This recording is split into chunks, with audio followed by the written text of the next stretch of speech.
Okay, everybody on their best behavior now.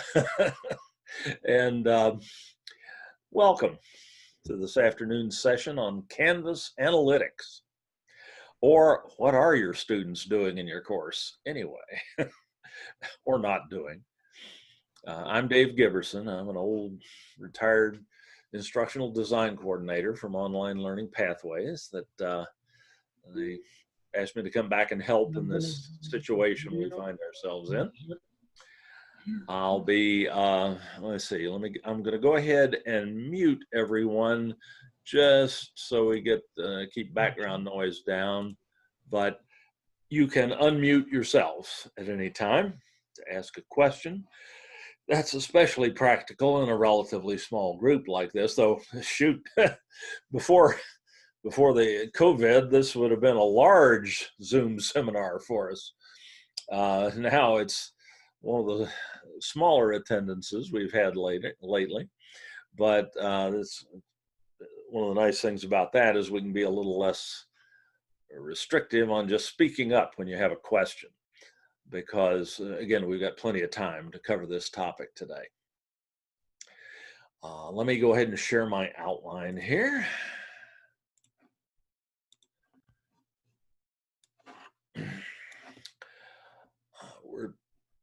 The Canvas has an excellent set of analytics tools built into it that allow you to see how your students are doing, how active they're being in the course, what they're submitting, what they're not, all in a summary kind of format.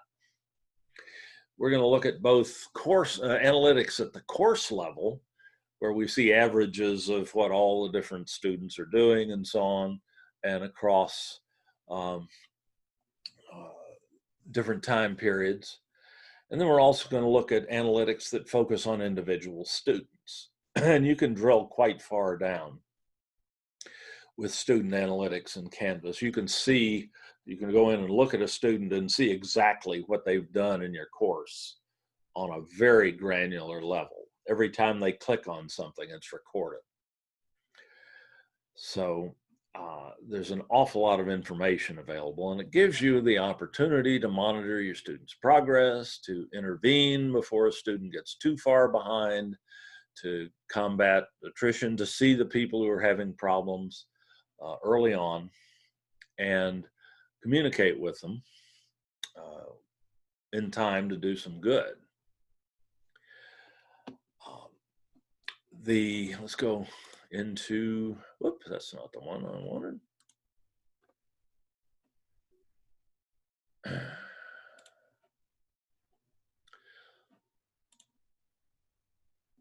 Let's go on into Canvas here and take a look at how we access the analytics in Canvas.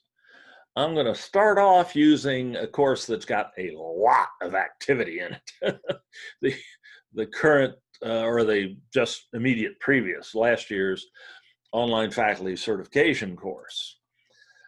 I won't expose any individuals' information while doing this, but we can look at course averages and course level analytics here, and then I'll switch over to another practice course that I have, or a sandbox course, where we can see how you can look at individual student analytics. In any case, and I'm in here as I'm logged in as a test instructor account without any administrative privileges. So what you're seeing here is basically what you will see in your own courses. The new so-called new analytics, as opposed to the old analytics, in Canvas can be accessed from the home screen. If you click on home in your course menu, you'll find your analytics button over in the task menu on the right. And let me get that out from under that video bar that you may have.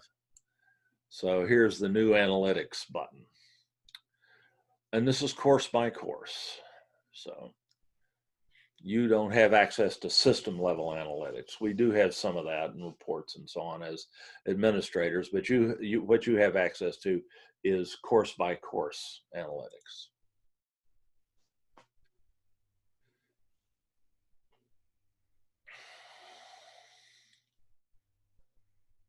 And we'll let it load that. That takes a little while because this course has over 1,000 people in it. Yours should come up a little faster. All righty. Well, we have a lot of graphs that we can look at, and 3 tabs here in the entry level of the course analytics. First thing you see is the overall average course grade. That's always an interesting thing. How are your students doing en masse?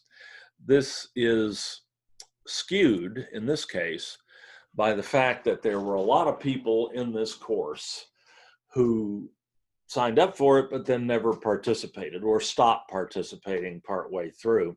And in order to get reliable analytics on other things in the course, we had to give them zeros for assignments that they missed. In fact, usually the average course grade in this course is somewhere above 95% because everybody has to get 90% in order to pass the course. But this is gives you a quick feel for how things are going in your course. And by default, you have 3 tabs across the top here. And by default, you first enter the analytics in the course grade tab. And this shows the grades, average grades that students are making on all the different assessments in your course. The x-axis, the horizontal axis here, is assessments. So every assessment in the course is listed down here. And if this gets too big to fit on a single screen, it'll scroll back and forth. But each one of these is a different assignment, homework assignment, or a quiz, or a graded discussion. Let's see, there's a graded discussion. And these data points represent average grades for that particular assessment. Whoop. And if you click on one and give it a minute in this course,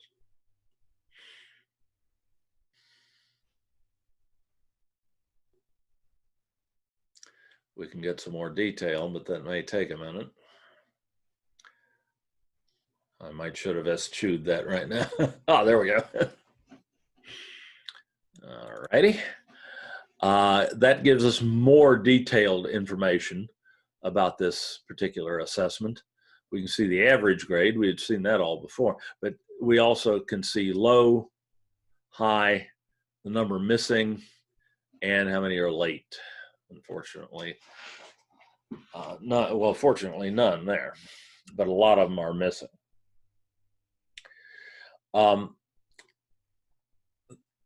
Once you bring this up, you can also message students who are scored in a certain range or who are missing the assignment.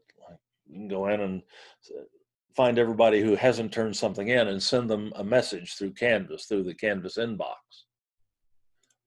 or those that are late. So you can very efficiently communicate with students who are either doing an exceptionally good job or perhaps missing things and are showing signs of attrition in the course. So that gives you a very efficient way to doing that, rather than have to manually keep track of everyone's grades and send them going to your inbox tool and sending those students messages at various times. You can message en masse here. You can have Canvas show you average grades for just homework assignments, just discussions, just quizzes, or all 3, or any combination of the 3. So if I uncheck quizzes, they'll disappear from the graph. Pretty simple. You also always have this message students who link here. And you have it in several different contexts. So anytime you see that little mailbox icon, you can message students by group based upon certain performance metrics that you set. You can download the data as a CSV file if you want to manipulate it yourself in Excel. And you have the option to go from the graph to a data table anytime you wish, just by checking and unchecking that. So this is fairly straightforward, but really does give you a good feel for how things are going in the course overall. This is, of course, just grades. You also have an option, a second tab here, to see how much activity each student, or how much activity overall students are carrying out in the course. If you click on that, you get another graph. You see actually two lines. One line is average page views, the students just looking at stuff in the course. And the other is average participation.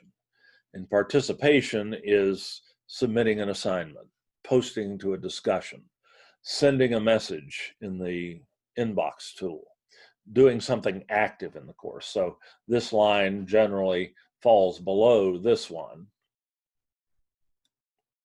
And you got, you've got an entire year's worth of data there that you can get by scrolling back and forth. This course has been running since last July. So we see some steady level of activity for a while, and then we get around March of this year, and boom, look what happened. And it peaked right toward the end of June. I wonder why.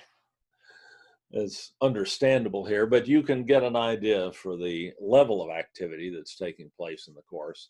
These again are course-wide averages. You can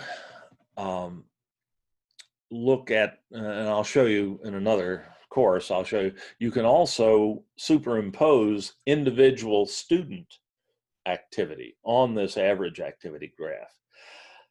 So you can get an idea of how the activity carried out by a particular student relates to the average for the entire course. You can also get individual student analytics in this course, but again, I don't want to show that because these are, that's real people in this course. You can use mine. I don't care. Yes, you can use mine as an example. Okay, thanks. Let's see if I can do that without exposing too much of anybody else's here. Okay. Let's see, I don't have a search, unfortunately. Just try to guess where we are.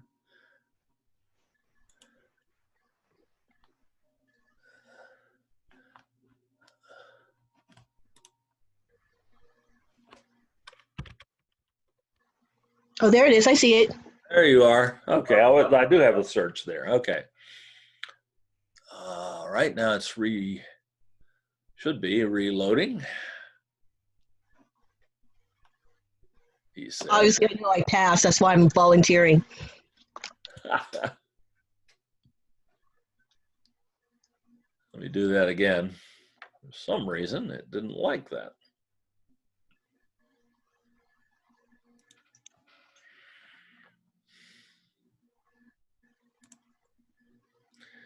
Everything goes slower in this course, obviously.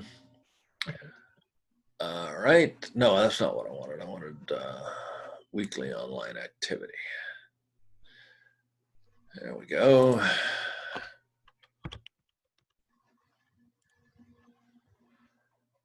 All right, that's more like it. All right, as you can see, we can see when Kathy really got going here. Around early in June, first week in June. But when she did get going, she greatly exceeded the average page views and participation for the rest of the course. So she did a lot of work in a very short period of time. The top part is the individual, and the bottom part is the class, or the No, class. I'm sorry, the green line is Kathy, and Oh, the okay. blue line is the average for the entire course. Average, not total, but average. So Kathy, not unexpectedly, jumps out because she's submitted everything. And you can put more than one student in there and compare them with the averages as well. And again, you always have the option to get more detail. And there's Kathy's total page views by number, participations. That's about the number of assessments in the course. Okay. And then I can go in, I can drill down, and I'll do that in another context. But thank you, Kathy. So it's nice to see that. Dave, yes, go this ahead. is Marcia. This is Marcia. Yes. Right next to Kathy James's name, if we go all the way to the right, there's a drop-down window. I'm curious what's in there. Not that far down, but go one more here. right there. Yeah. That, it's all the students. Everyone, yeah. Oh. Very good. And you can get that just by clicking here and then looking for people. So that works the same way, basically, whether I click here or click there. Okay, and Dave, let's say I didn't do well on something, so you emailed me, but this is a problem I had with, I saw emails went out to students, but I didn't know what was going on. But where is the evidence I sent the email? Is it, because I didn't see it in the inbox, so how is that done? Like you message it should be in your sent box. Okay, because so you're effectively using the inbox tool when you do this. Okay, so we checked that. We checked that in an earlier course. If you do a message students who here and send it out, that will show up in your sent box in the inbox tool. So you have a record of it. Good. Also, the system not only tracks your students, it tracks you too. So you can go into your access report, which we'll see in a little bit, and that activity will be there too. So Canvas keeps track of just about everything about just about everybody. And and the analytics are quite good for base level analytics. We could get better analytics than this in Blackboard, but we had to pay through the nose. And in fact, we paid for it and they never quite got it working for us. It just so happens that we bought it just before the events happened that led us eventually to going to Canvas. So this is better analytics than we've ever had in a learning management system here at the district.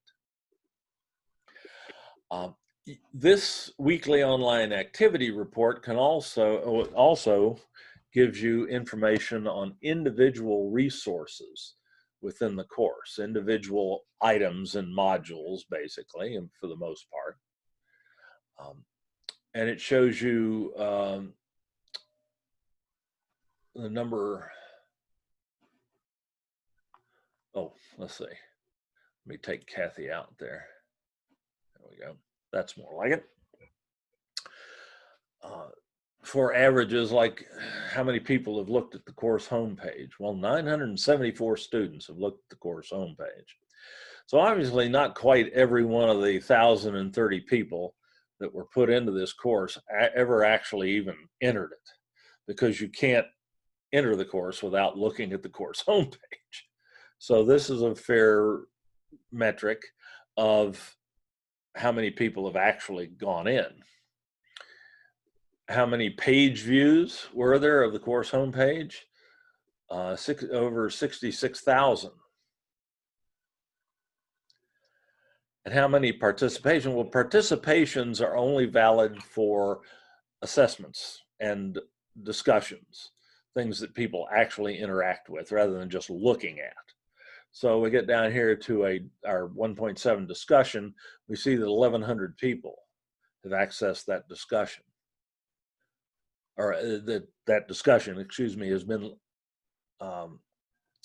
accessed 1,100 times by 869 students, and there were 6,000 page views of that, or looking at it. So you really got a lot of detailed information. You'll note that this is a fair-sized course with a lot of assessments, a lot of my items and modules. It's not by no means the biggest one I've ever seen, but it's pretty good size. There are 34 pages of information like this. So you can find out, if you want to know whether people have been, say, reading the course syllabus and how many times it's been read, well, there you are. So more information about what people are looking at in your course than you've probably ever wanted, but it's all there. Dave, am I looking at the numbers? Or stuff like the numbers are cut off, or is it my computer? I mean, you said 1,100, but it looked like, is that 1.1 something? Is that in like 1.1K? Oh, okay. I didn't know what that was. 1,100, yeah. Okay. Multiply by 1,000. So there's only room for 3 digits in the area, so K for 1,000. Correct. Okay. So that there's a limit to how precise those numbers are, but they give you a pretty good idea. Okay. So then there's something that says 2.3K? 2.3K is 2,300, yeah, 2,300. Yeah. Wow. So on the graded quiz, the Module 1 quiz. So a lot of people got to the Module 1 quiz, which you'd expect. It's going to be a little less if we go all the way out to page 34 here and see, this is, now we're into individual student information, sorry.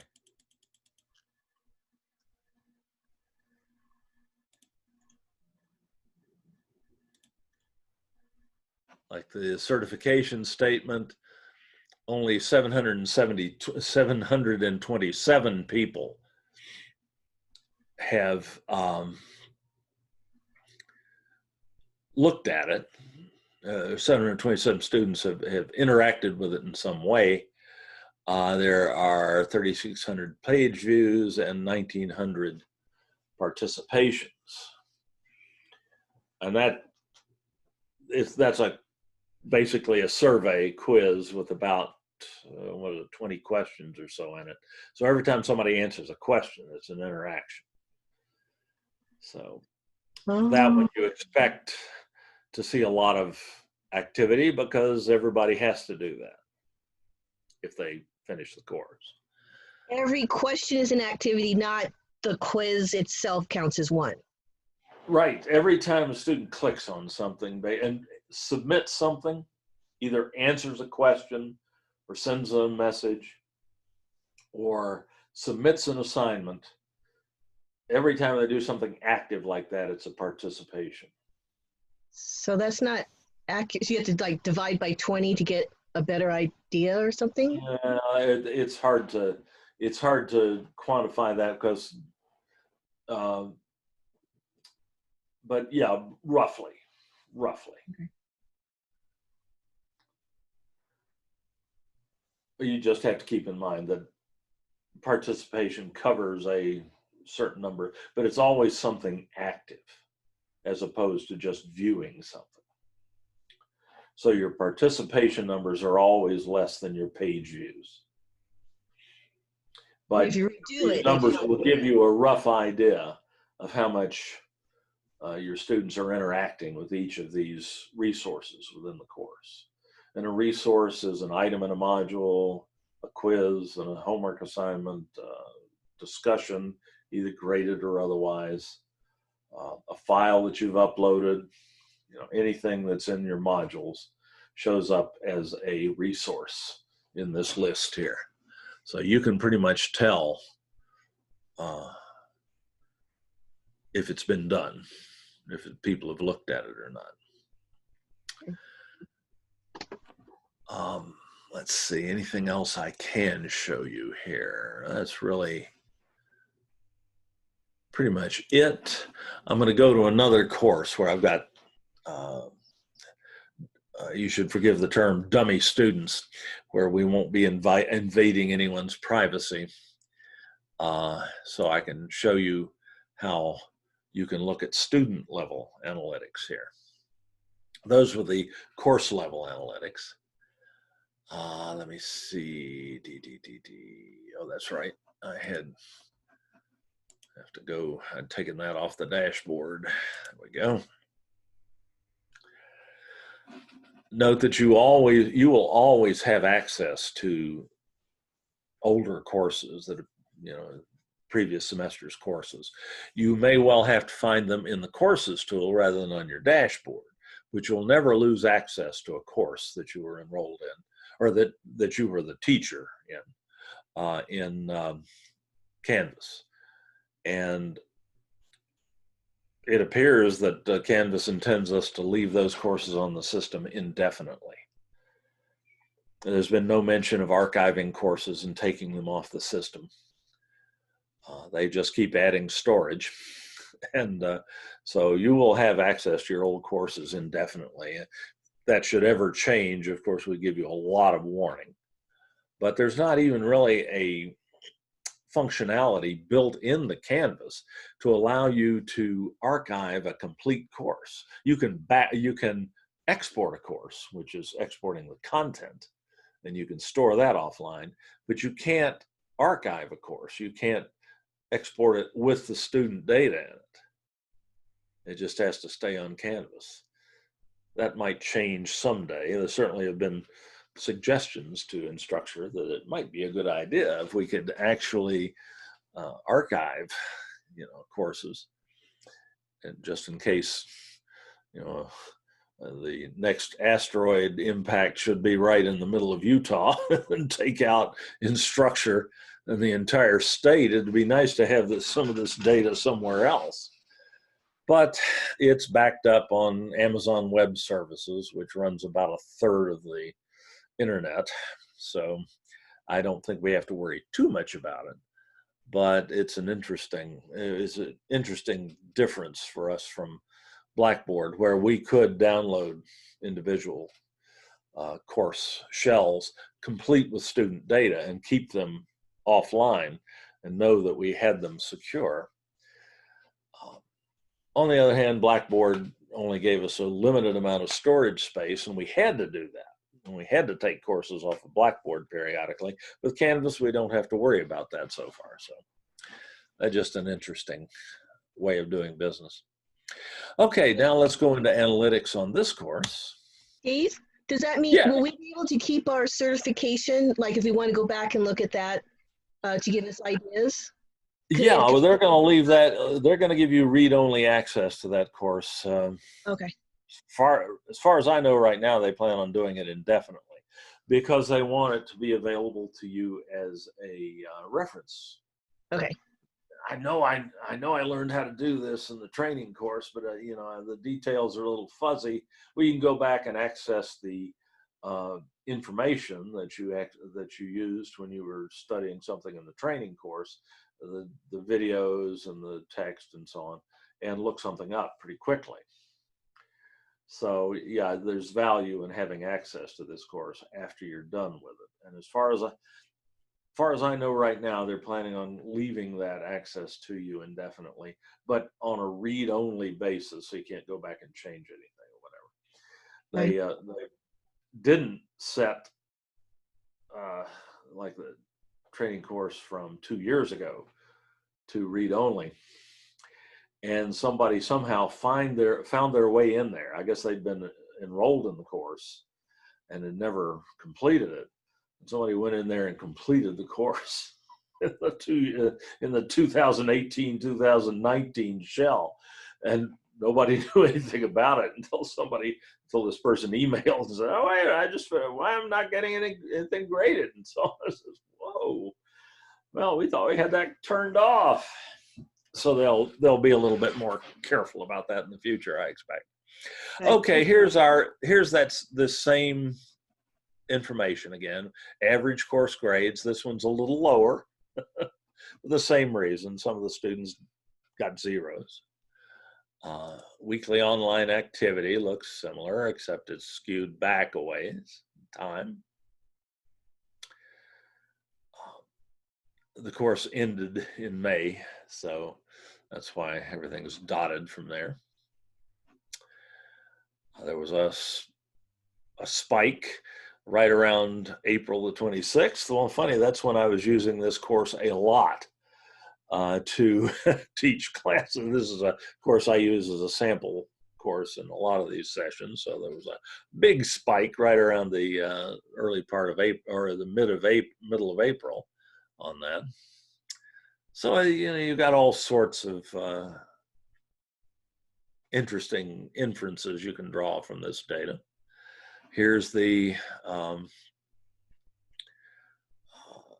same stuff again, pay for individual resources in the course, which are much less extensive than those in the training course.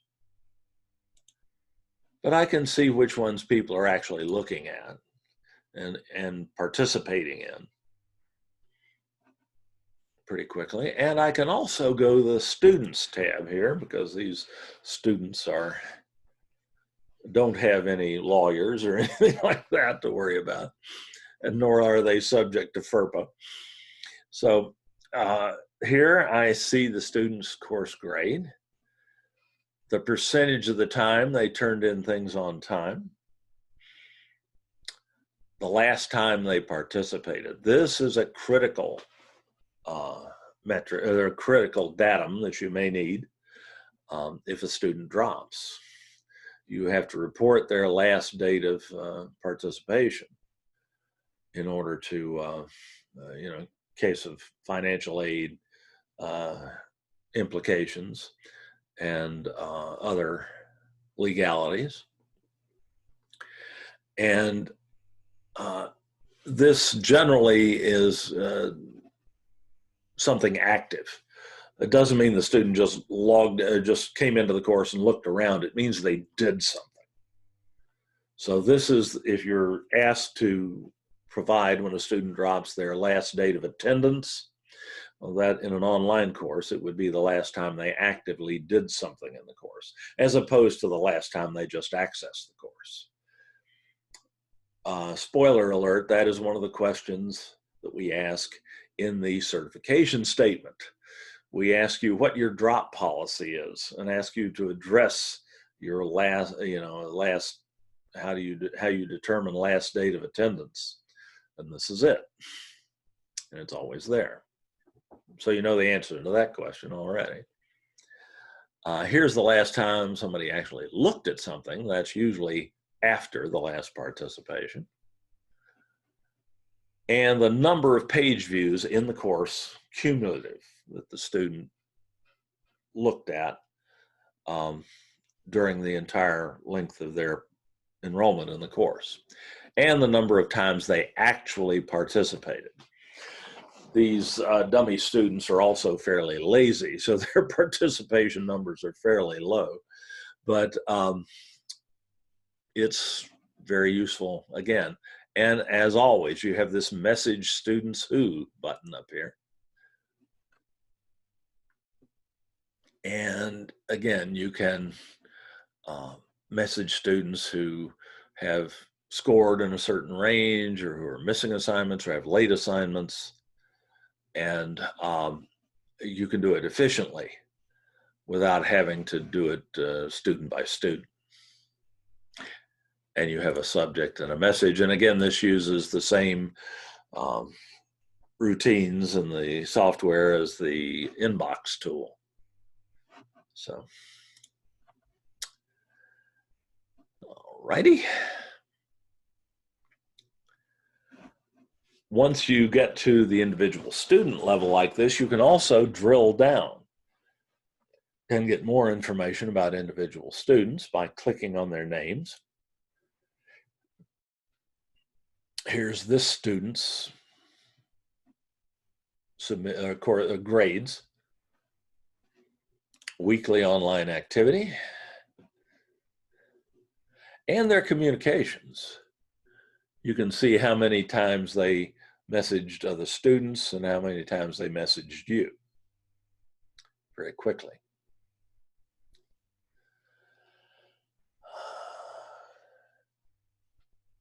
Indeed, though, you can get a lot more information about students' participation in this course by going to your people link. Now we're going to leave that pretty much covers the analytics pages per se, the so-called new analytics, but there's more information about what these students have been up to in your course that you can get by going to your people link, your roster in Canvas, and clicking on the name of the student there. And again, this is an instructor account with no administrative role. So this is what you have access to. You get some summary information just by clicking on the student's name. This slide-in panel comes in from the right margin, and you get information about this student in this course. You can go to the analytics that we were just looking at, but you can also see that here the students' average grade, number of missing assignments, number of late assignments, and their grades on the last 7 things that were graded for them. And get a view of a general feel for how active the student's been in the course relative to the class, everybody else in the class. So they've looked at a lot of things, and their participation level was moderate. So just at a glance, feel for how much time, how hard the student is working in the course. But you can drill even further here. You can go and click on the student's name here, just below their profile image, if they have one. As they say, on the internet, no one knows if you're a dog. So if I go down to test 1 student, I get a couple of other reports that I can look at here. One is probably the one that's most telling is the access report. Okay, now here's everything this student ever did in the course. Everything they looked at, everything they participated in, and how many times they did it.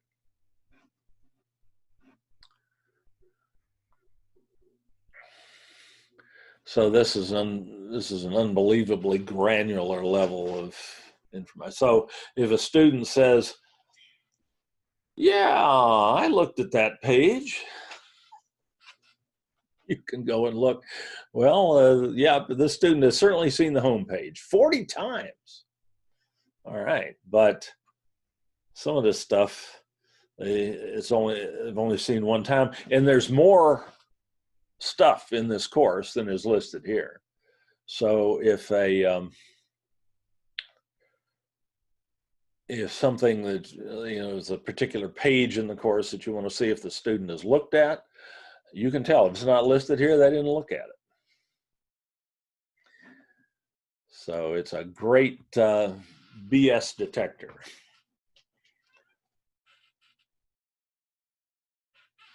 And you can see how many times the student has submitted this defined screencasting assignment 5 times during demonstrations, but these others only once.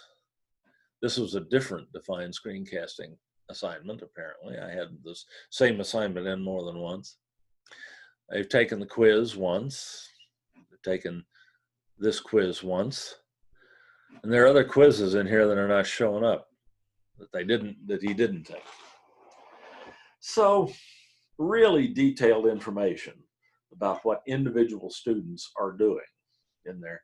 And if there's a question about a student's, how frank a student is being with you about what they've done in the course, you can go here and look. So this is exceptionally useful. There's also the interactions report, which is about you. This is the number of times that you have interacted with a particular student in different courses. Like if you have the same student in several different courses, you can see how many times you've actually contacted that student.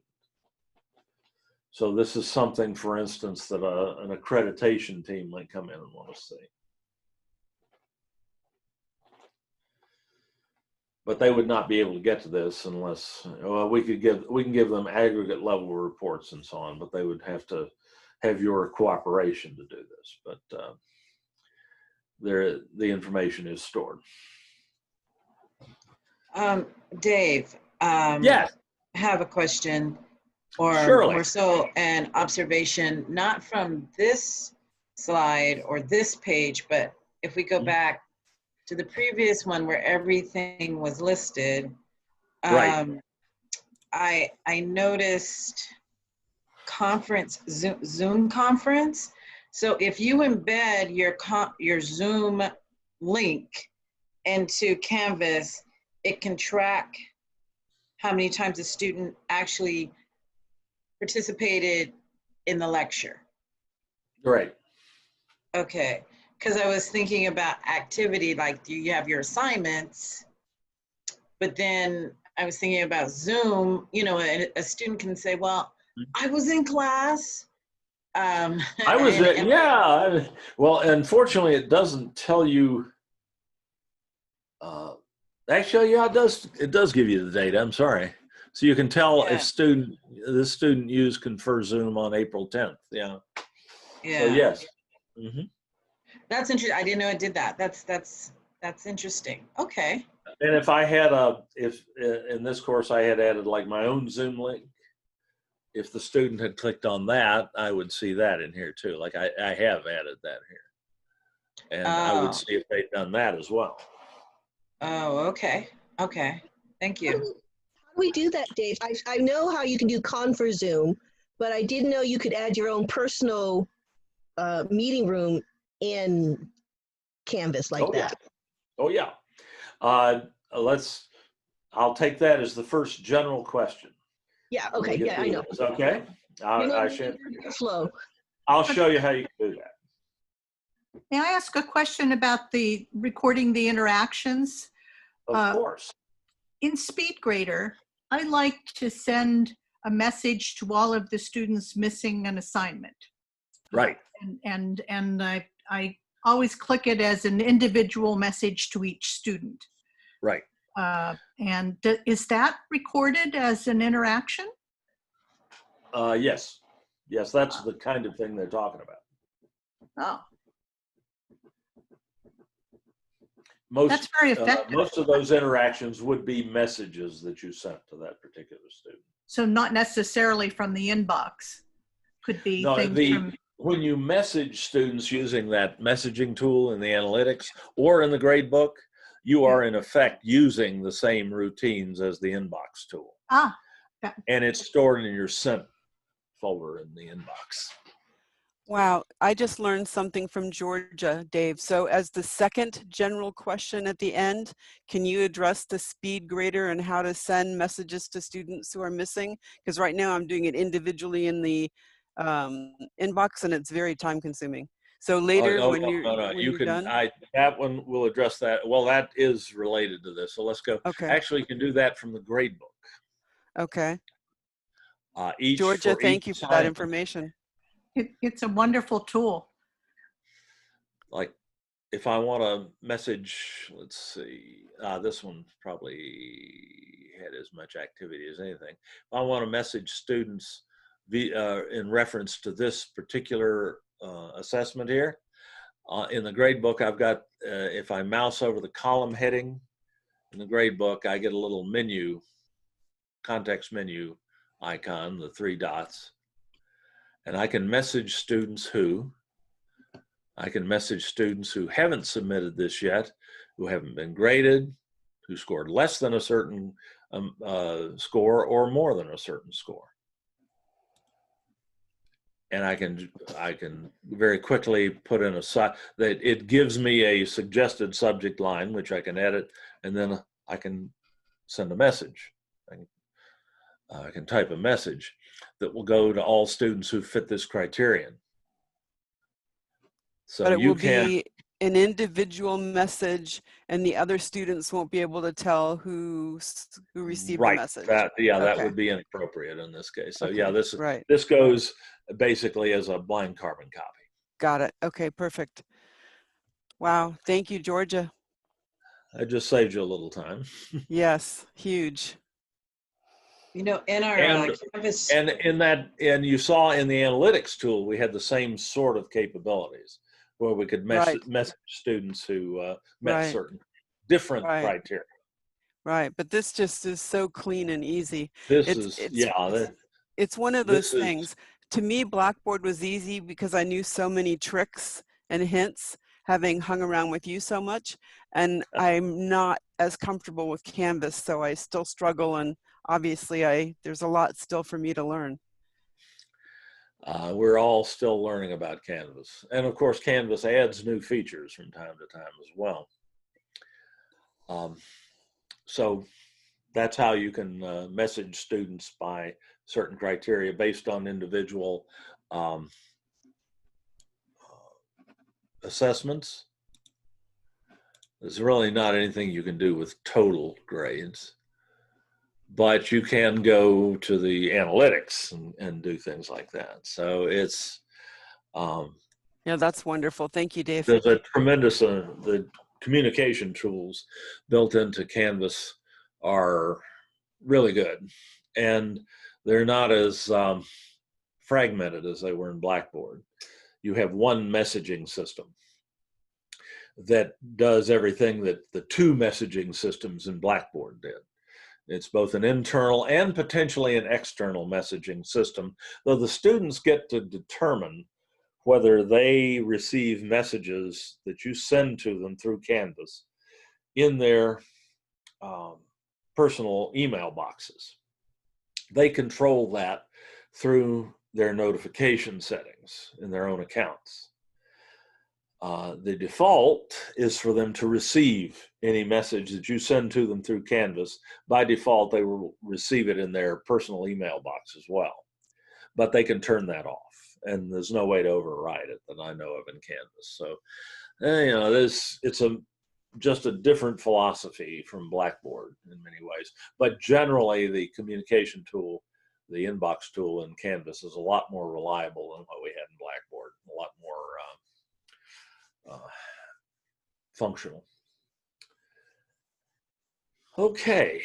Well, that sort of covers the sorts of things that you as instructors can drill down and see about your students and what they're doing in a particular course. Do I have any more questions about that before we move on and do some general?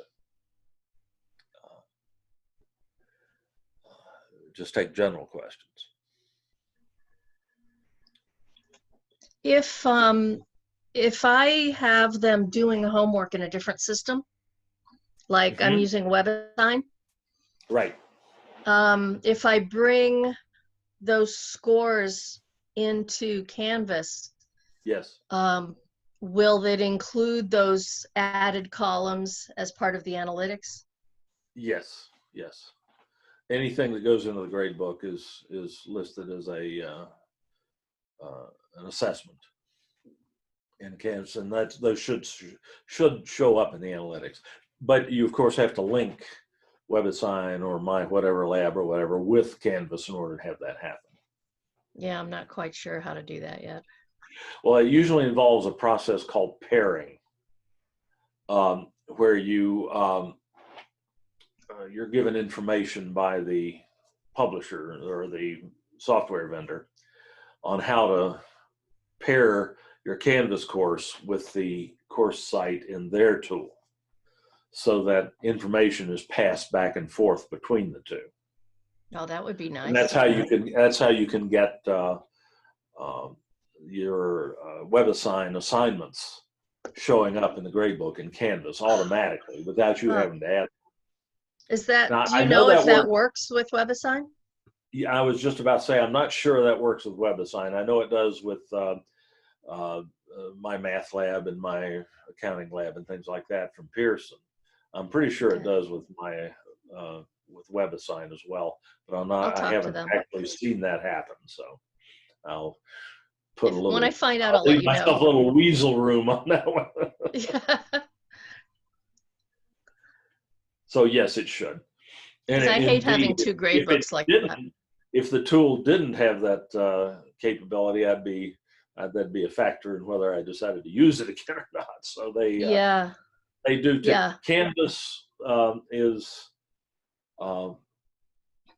while there are not as many people using Canvas as there are using Blackboard even yet, Canvas is a major player in the LMS market. So a lot of third-party publisher and software vendors do integrate with Canvas, and they find it necessary to do so. Cool.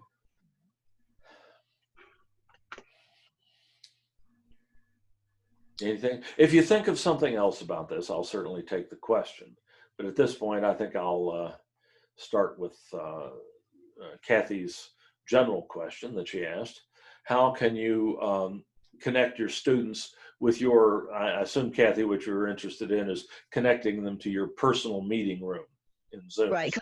Because you can do it with Confer Zoom, but that's if you want to have automatic, like if your meetings are always going to be always at the same time, but they're always making changes. So I found doing a personal meeting room best. And that way if students are from another class, they can show up at a different time period. But I didn't know you could connect it to Canvas, which would be so much more convenient. I mean, I do have on my homepage a link for them to Right. go, but not like what you showed on the side like that. Well, yeah, you can certainly always put an external link, external URL link in a module to your personal meeting room, which has a join URL, a join link, and you can just put that into an external link in a module. But you can also put it in the course menu. Yes, that's what I meant. Which makes it even easier to find. And this means that your students can always access your Zoom room when they need to. And they're never going to end up in the wrong room that way, which has happened with Confer Zoom.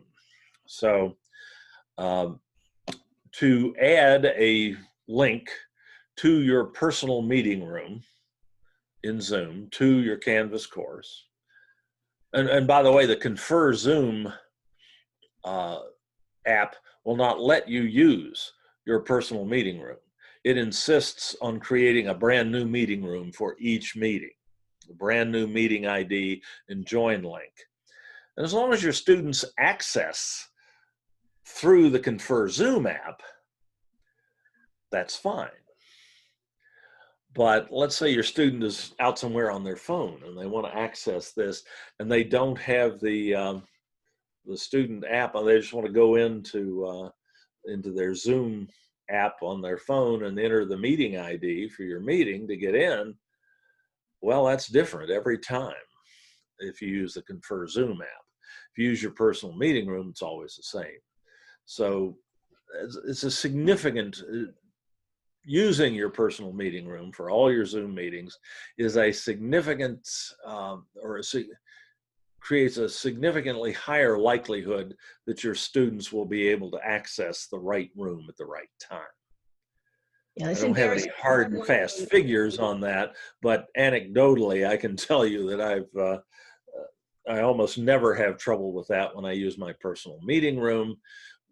When I didn't early on, I had a lot of trouble with that. So yeah, there's nothing more embarrassing than I'm in one room with 4 students and the others are in another room. So exactly.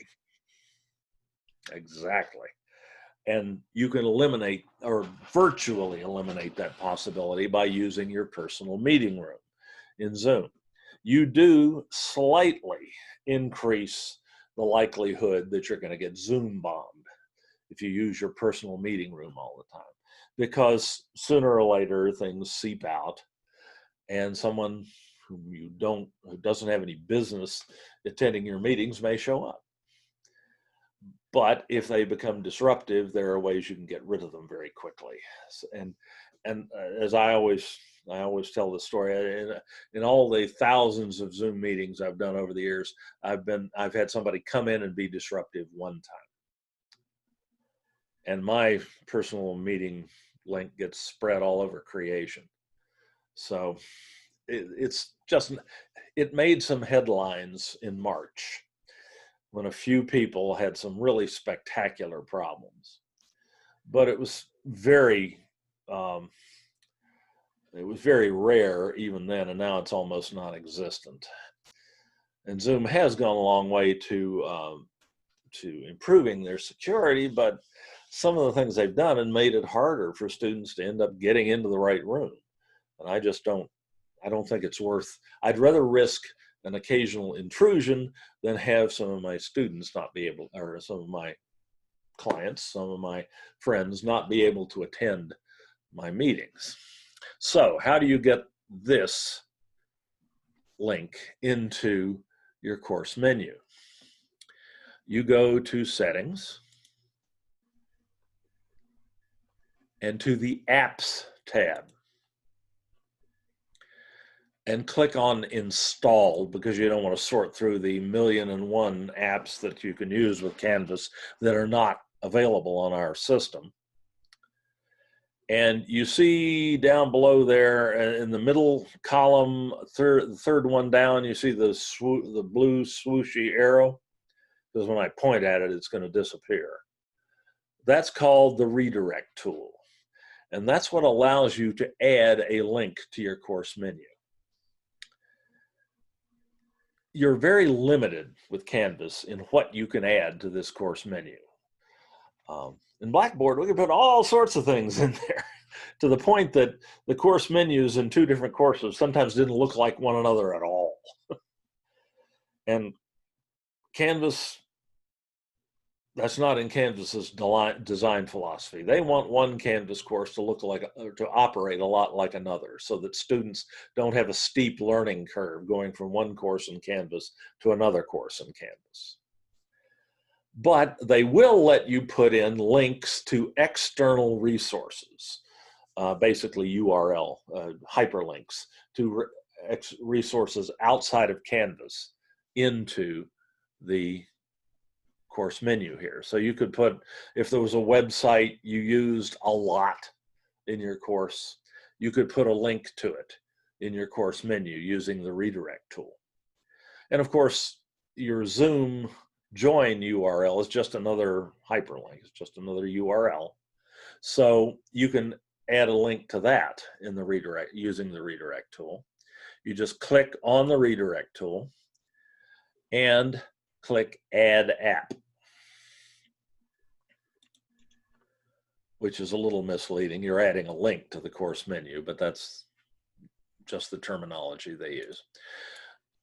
The name box is what will appear in the course menu. So this would be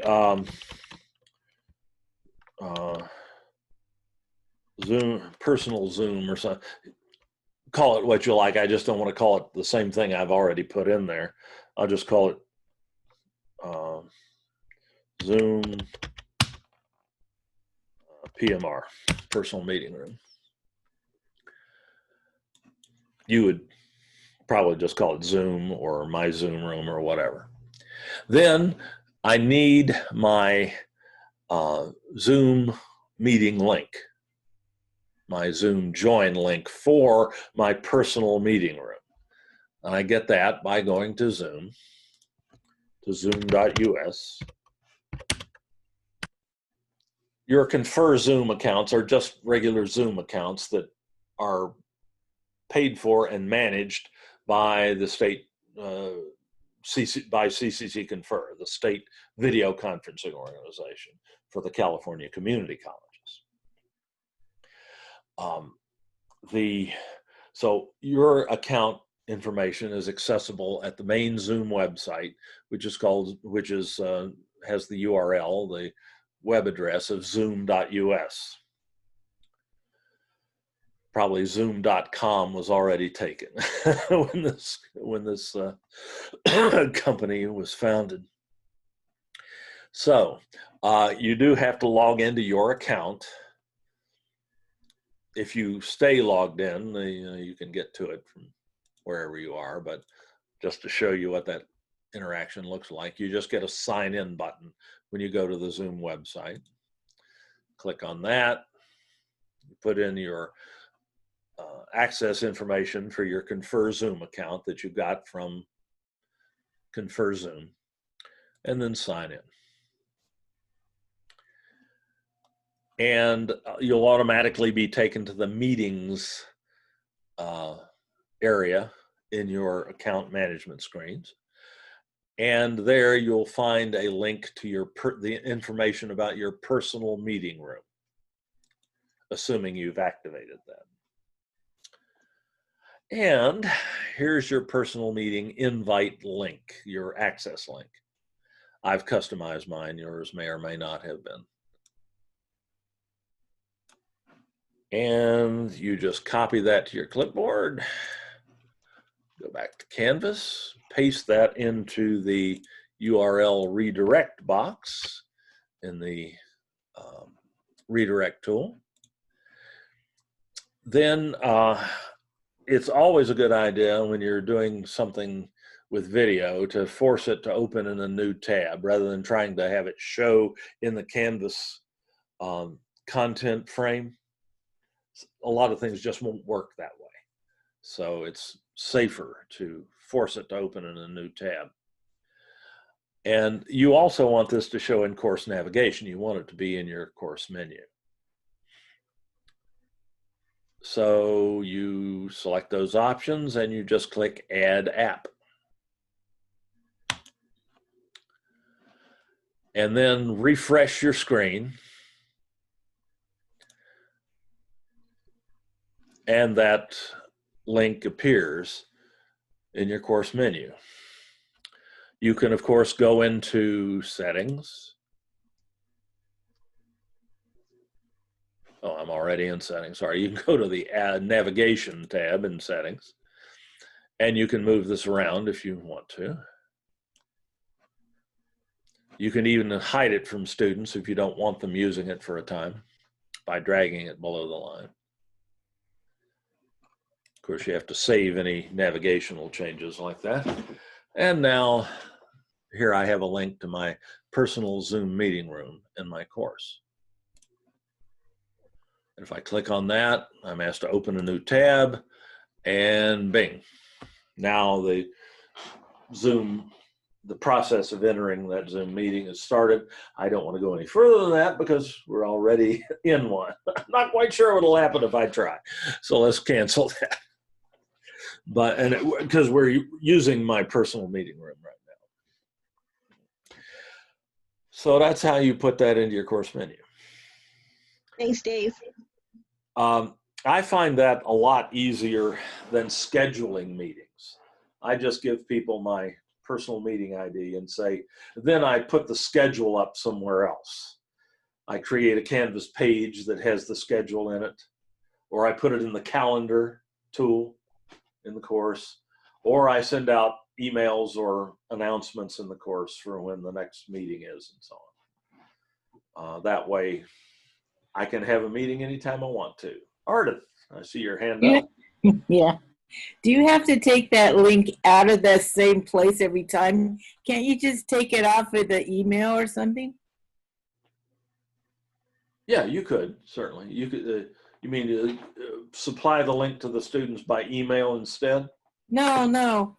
Do you have to go into the Zoom account to get the link out? Can't you just use the link that you have on something else? Sure. Yeah. Oh. If I could remember it, I could just okay, type right. it. That's just I'm just showing you how to find it. Oh, okay, got it. All right, because I try not to. At my age, I can't afford to try to remember anything. I don't absolutely have to. It's been a long. I reached that in one ear, out the other stage so many years ago. I can't even remember what it was like before that.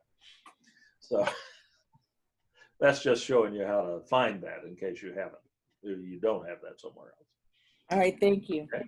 Okay. You bet. And Dave, originally I saved a link on my homepage so that when students logged in, they saw the homepage. But if I put that on the side menu, so that's called the side menu, would it be confusing to do that? Just keep it in one place for students?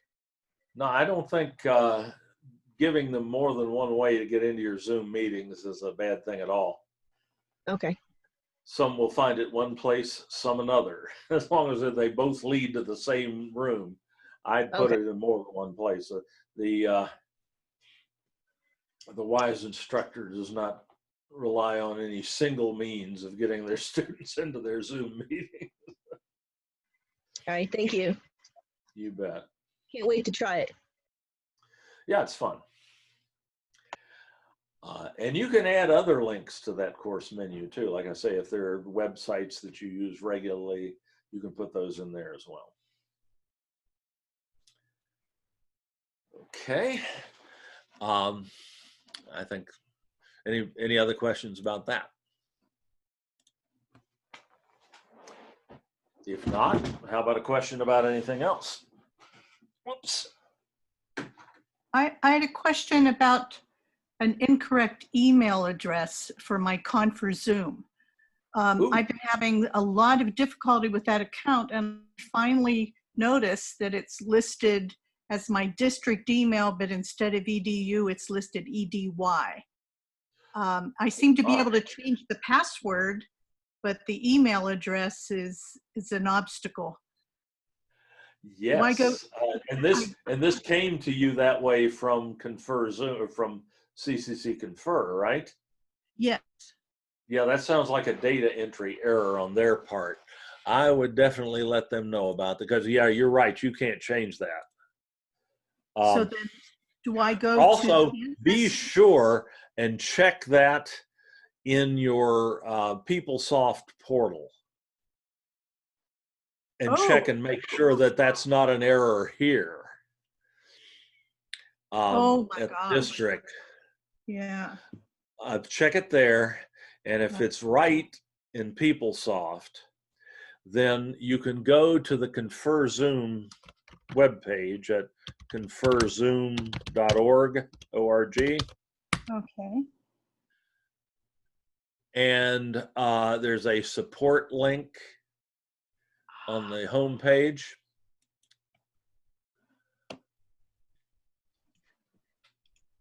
And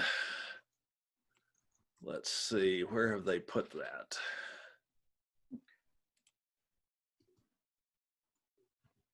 Oh, that's just basic Zoom information. Is it up here? No, that's the same thing. Son of a gun. Oh, here we go. Here's their Confer Zoom support help desk. And you can go there and you can create a ticket. Let's see. Submit a request. And they will, and you'll enter your contact information and so on, they'll get back to you. But check it in PeopleSoft first. And check it in Canvas too. It should be set, whatever's in PeopleSoft should be set in Canvas as well, unless you've changed it, which you can do. No. But you can check your email address associated with your Canvas account by going to the account button in your global access menu and going to the settings link in your account menu. Yeah. And the email address associated with your Canvas account will be in the upper right hand corner there. And there may be more than one. You can have more than one, but that should be, if you want to use the Confer Zoom app, that has to be your district email address. Oh, right. .com. Go to. But that means that all the messages that Canvas sends have to end up in your district email inbox. And I don't like that, so I'm using a different one. I've made an arrangement with the folks at Confer Zoom that this is my Confer Zoom registered email address, because they knew me. And my district email address was tied up with Zoom as the primary email address on a bunch of Zoom accounts that we used to pay for through the district before Confer Zoom came along, and before the CCC Confer switched over to Zoom from Blackboard Collaborate. Anyway, if you want to use the Confer Zoom app in Canvas, you have to have your district email address here. Right. And it has to be right. That has to be your default email address in PeopleSoft, your primary email address in PeopleSoft. If you don't care about using the Confer Zoom app, which I don't, you can use any email address you like here. And that will allow you to create like a Gmail or a Yahoo account or whatever, a free one, that is dedicated just to messages from Canvas.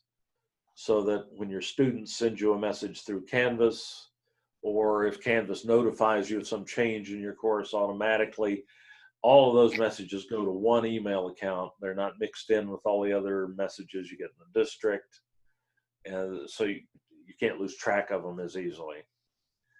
And you don't have to worry about the account filling up on you, because Canvas can be a chatty little fellow. Yeah. So Well, I prefer not to use my district email address with Canvas, but that means I can't use that Confer Zoom app. So those are well, is it a problem if we have two? I'm sorry? Is it a problem?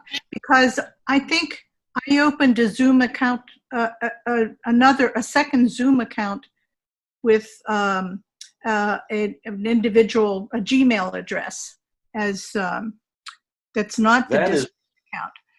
Are you paying for that one? No. Okay, that's a free basic account. Free basic. And, and whereas your Confer Zoom account is a pro account, and the main differences are that with the pro account, you can have up to 300 people in a meeting. But the main difference is that in a pro account, you have no time limit on an individual meeting. Whereas with the free basic account, if you have more than 2 people in the meeting, you can only have a meeting can only last 40 minutes. I see. And then the other difference is that being able to use the Confer Zoom. Right, and you couldn't use the Confer Zoom app in Canvas with that other Zoom account either. The Confer Zoom app in Canvas, though, is a convenience. It's not an essential. Good to know. So you just have options, and you should do it the way that works best for you. Dave? Thank you. Yes, Kathy. Ardith, I see you too, and I'll get you next. Yes, Kathy. Okay. So, go right ahead. Oh, Kathy. okay, Kathy. Okay, so if we did the personal Zoom room with the redirect act like you were showing, does Canvas track that time in the analytics? It tracks, accessing that will be tracked, I believe, in the analytics, yes. Okay, thank you. I know of no reason why it wouldn't be. Okay, thank you. You bet. Ardith? Yes, if we can't use that Confer Zoom account because it keeps changing the meeting ID number, or keeps changing I don't like that myself. And we make our own button for the students to push, our own app. Can we hide the Confer Zoom button somewhere? Very good question. Yes, you certainly can. Okay. You can go to,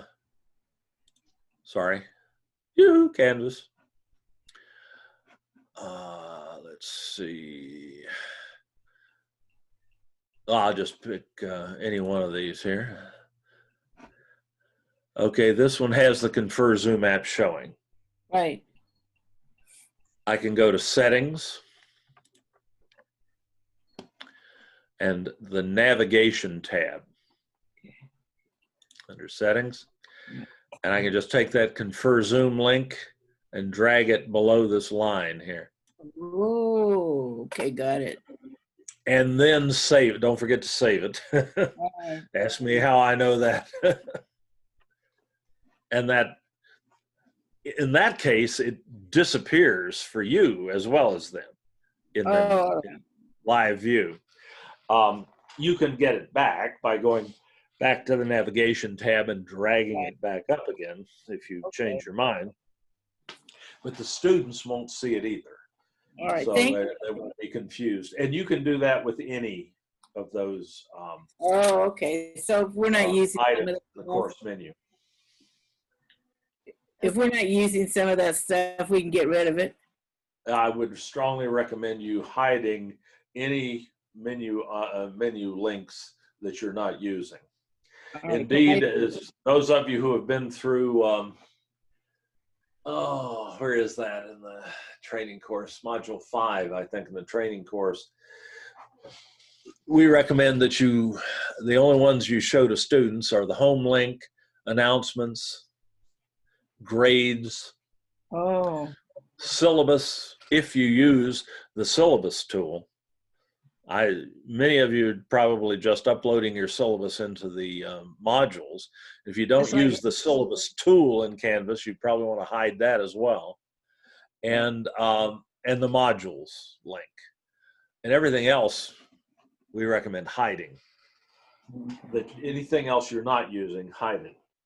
Okay, got it. That forces the students to access all of the course content, all of the assessments and everything through the modules, which is where you want them to access it from, because you want them to access the assessments and the information in context within the module, as opposed to just jumping in and saying, oh, that looks like an interesting quiz. I'll just try to take that without reading anything or anything like that.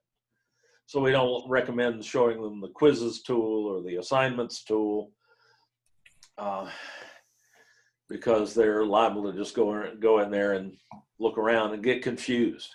So she's showing me this. Does that mean I should be taking these tests right now? Can we rename them instead of putting quizzes? Can we put Nope. No. Nope. You have very little capability to modify menu items in the Canvas menus. You can't rename any of them. The only one you have control over the name of is something you've added through the redirect tool, like we did the Zoom link there. So if I wanted to just put survey or something like that, could I just put a new app for it? Well, if it's an external resource, yes. Oh, okay, got But it. if it's a Canvas survey, then you're probably going to have to put a link in a Canvas page or something like that, or a link. Yeah, I'll link in a Canvas page. Okay, got it. Dave, this is Kathy with the C, not Kathy with the K. Since there's two. Wrong, other Kathy, got it. Other Kathy, yes. All right. Is there a good phone number for calling Zoom? Because like there's sometimes where I don't need an email. I need a phone.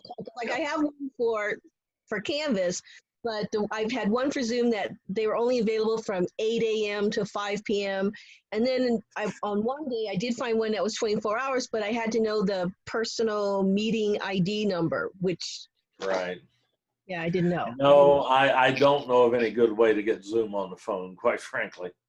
They have gone, it's a relatively small company still, and they have gone from, in January of this year, I think their average usage was 20,000 people a day attended one or more Zoom meetings. By the middle of May, that had gone up to about 300,000 people. Their user base has just it's increased faster than the number of COVID cases in the United States, and they just don't have the staff to deal with that. So they do everything as automated a fashion as they can. I don't know of any special Zoom numbers to call.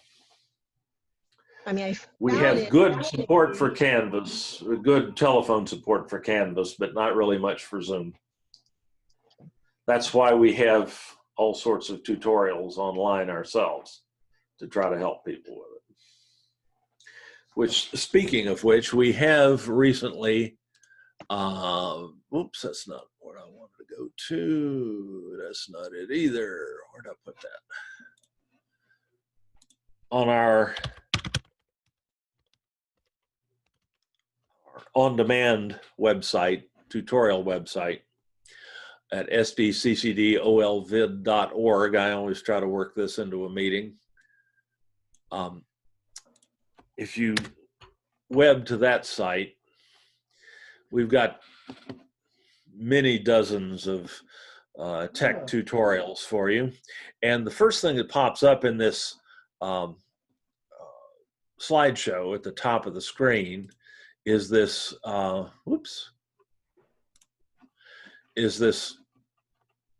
Zoom Basics page that we've made. If you click on that there, it will take you to a web page, basically, where we've put all of our fundamental level, base level Zoom tutorials in order. This is kind of like a learning module, if you will. This ain't Canvas, this is WordPress, but it's kind of like a learning module for Zoom. And a little bit of text and a lot of video tutorials. And it starts with getting your Zoom account if you're a faculty member or a student. We also show how to get a free Zoom account. Remember, your students can have their own free Zoom accounts if they like, that they can use for their own purposes. They don't have to have a Zoom account, of course, in order to attend your meetings. Only the host of a meeting has to have a Zoom account. But they can have their own for free, and you know, it's so handy for personal use. And this shows how to get that as well. Then we have a tutorial on how to start a Zoom meeting, how to join one, how to manage the meeting using the Zoom host menus, how to record a Zoom meeting to your local computer, how to record it, and we, because recording to the cloud doesn't require any knowledge at all, and how to link your Zoom cloud recordings into your Canvas course. And then how to deal with people who might try to break into your how to deal with people who might try to break into your meeting. So all those are the things that we deem to be the fundamental Zoom skills. We put those all together in one sort of learning module that anyone can view. This is totally public site. There's no login or anything. We've also got something similar for Canvas, since those are our two main tools that we're using. This page is a very basic Canvas set of Canvas tutorials. Most of them are like 5 minutes long. And they show you how to do the minimum stuff you got to be able to do to use Canvas. Get in. What does a Canvas course look like? How do you add content to it? How do you import content from the Canvas Commons? How do you test? And how do you assign homework assignments? Those are the things you just got to be able to do in order to use Canvas. And only one of them, I think, is more than 7 minutes long. That's the adding content, because there I have to show the rich content editor, and that takes a little longer. It shows you how to upload files, make Canvas pages, make external links, and so on. Dave. That's everything in one place. Yes, Randy. Yes, sir. You sent me this exact thing on a link about a week and a half ago, and it's very helpful, but I thought I would add that off to the right side where your black arrow is right now, over in that area, a whole bunch of other tutorials came up on that side of the page, and they're very, very informative as well, but they're all like 30 to 45 minutes long. Yeah, those are not, we tried to stick here with the ones that were Yeah, I understand. I'm just Just, saying that just the that fact. added stuff is, yeah, well, But that's good. those ones on the right were really informative, but they're about a half an hour to 45 minutes long in each. But they're Yeah. very helpful. They're quite helpful, but Well, they're good. not as, so just thought I'd put that I'm in glad you there. found those useful. Yeah, that's one of the good things. Those were actually coming from YouTube, and there were other suggested tutorials. So that's great. All right. All right. I think I've answered everything that we've done so far. Let me see if there's anything in the chat tool here that I haven't looked at. Dave, Yes. just wanted to say a quick and easy answer. How can I change my name in Canvas? I go by my middle name, but in Canvas, my first name shows up, my legal name. Is that something I can do? You have to change your preferred name in PeopleSoft. This is Okay. all coming out of PeopleSoft. So you can change it in Canvas, but it'll get changed back in about 4 hours. Okay. Because every 4 hours, that kind of information in Canvas is updated from PeopleSoft. Got it. All right. Thank you. You bet. Dave, can you put those links in the chat that you just Oh, the links to this Yes. site as a whole, or to these particular Both. pages? Well, I guess you go, well, I guess Yeah. the link as a whole, and then you look for broad strokes. Is that what you do? Yeah, if you just go to home and just wait. Okay. This is a slideshow, and each slide stays up for about 15 seconds. These are featured pages on the site. And then it's SDCCD. And I will put that into the chat tool, absolutely. SDCCDOLVID.org. It's San Diego Community College District Online Video.org, but abbreviated. Seemed like a good idea at the time. And we'd never be able to change it now. On-demand video tutorial sites. I have That's another, in the chat too. Thank you. Yes. I have another question. If you started typing something in the discussion and you left it, is it lost, or is it like an email that's saved somewhere in drafts that you can still access if you didn't finish it? Did you hit post reply? I hit reply to yes. Yeah, it's still in there then. If Oh, you, okay. in a discussion in the train, I assume you're talking about the training course here. Uh-huh. Let me go back to that. Actually, I have to log out and be me and not the test instructor.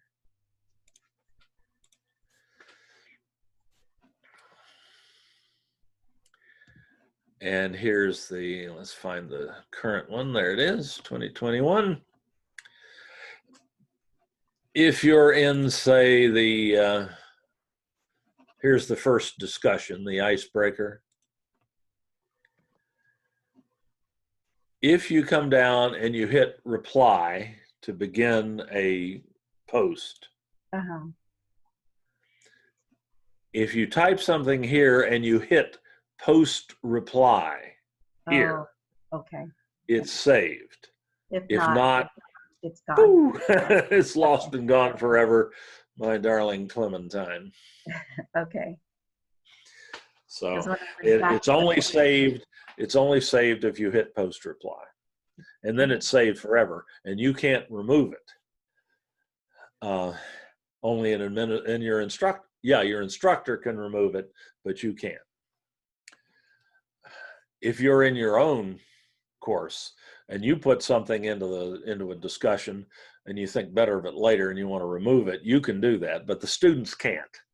And that's in there, of course, that's set that way for a reason, because students also can't edit their discussion posts after they post them, because we've had situations in the past where students have written something naughty in a discussion, and then gone back after there was time for some people to see it. They've gone back and they've erased the evidence, and that can be problematic, to say the least. So we don't give students the right to either edit or delete posts once they put them in there. And in the training course, you have the role of student. So that's why that's that way. When you hit post reply, but you're not finished with it, does it post or yes, is it like, posts. Oh, okay. So you have to. It posts, and okay. People can see it right Okay. away. There's no way I know of to save a draft Okay. of a discussion post in Canvas. What you would do in a situation like that as a workaround is you could copy what you typed to that point to the clipboard, and then open up, say, a Word document and paste it in there, Okay. and save that locally so that you don't have to type it again. Right. But there's no way to save a draft in Canvas itself that I know of. You did have that capability in Blackboard. Okay. That number that we referred to, the 24-hour Canvas number, is that the number that you call to create the shells, the same number? Is to create development shells. Development Yes. shell. Okay. You don't have to ask for the shells for your live courses. Those are created automatically when the schedule is rolled live into Canvas, and that will happen for fall on July 17th. Thank But you. development shells, I went through that spiel yesterday. We recommend that you work in your own development shells that you can get from Canvas by going to the help button in Canvas and going to the faculty support hotline. And now's a good time. We found out today in our staff meeting earlier that the average wait time on a faculty support call on our Canvas account is now down to under 3 minutes, I believe. So it's a lot quicker to get through now. And you can ask for as many development shells as you need. You just have to tell them what course you want the development shell for, like English 101 or whatever. And we recommend you build your course in your development shell, and then when you get closer to the beginning of the term, that you copy the contents of the development shell into your live shell, because live shells have a way of getting reset, things like that, up to the last minute. And when that happens, you can lose access to your content and so on if you don't have it somewhere else, at least temporarily. And it's a disruption for everybody. That's nothing, that doesn't have anything to do with Canvas, that has to do with PeopleSoft and how courses are managed in PeopleSoft. April. Yeah, this is another post-reply question. About 10 minutes before this meeting, I was rushing to post my reply for a discussion, and I accidentally hit post reply before I pasted my answer in, and all the bells and whistles went off. So what I did was I redid it and I pasted it in, then I post replied, then I replied to at least 2 students, then I sent it. What I noticed before I did that is you can delete a blank spot. There's like a little dot, a little circle next to where my mistake was. So I deleted it. So the only thing up there now is the actual posted reply. Does that make sense? Yes. So you posted a blank. Yeah, I was in a hurry to get here and I accidentally hit post. Okay, before I pasted it in. When I saw what I did, because the whole bells and whistles went off. It said, you did not post anything and you need this. Right. And so what I did was I returned to it. Thankfully, I did not go on to next. That would have been disastrous. So what I did was I then pasted in my actual reply. Then I pasted the reply. It showed up. And above it was the blank reply where there was nothing. And I deleted that. So that you were able to delete that one. Good. I hadn't run across that particular thing happening before. Only I could do something that's stupid. But I mean, I'm hoping that it's easy. I have another question to ask, if it's okay. Can you show me email my students from Canvas for the first day because I have very little actual Canvas experience.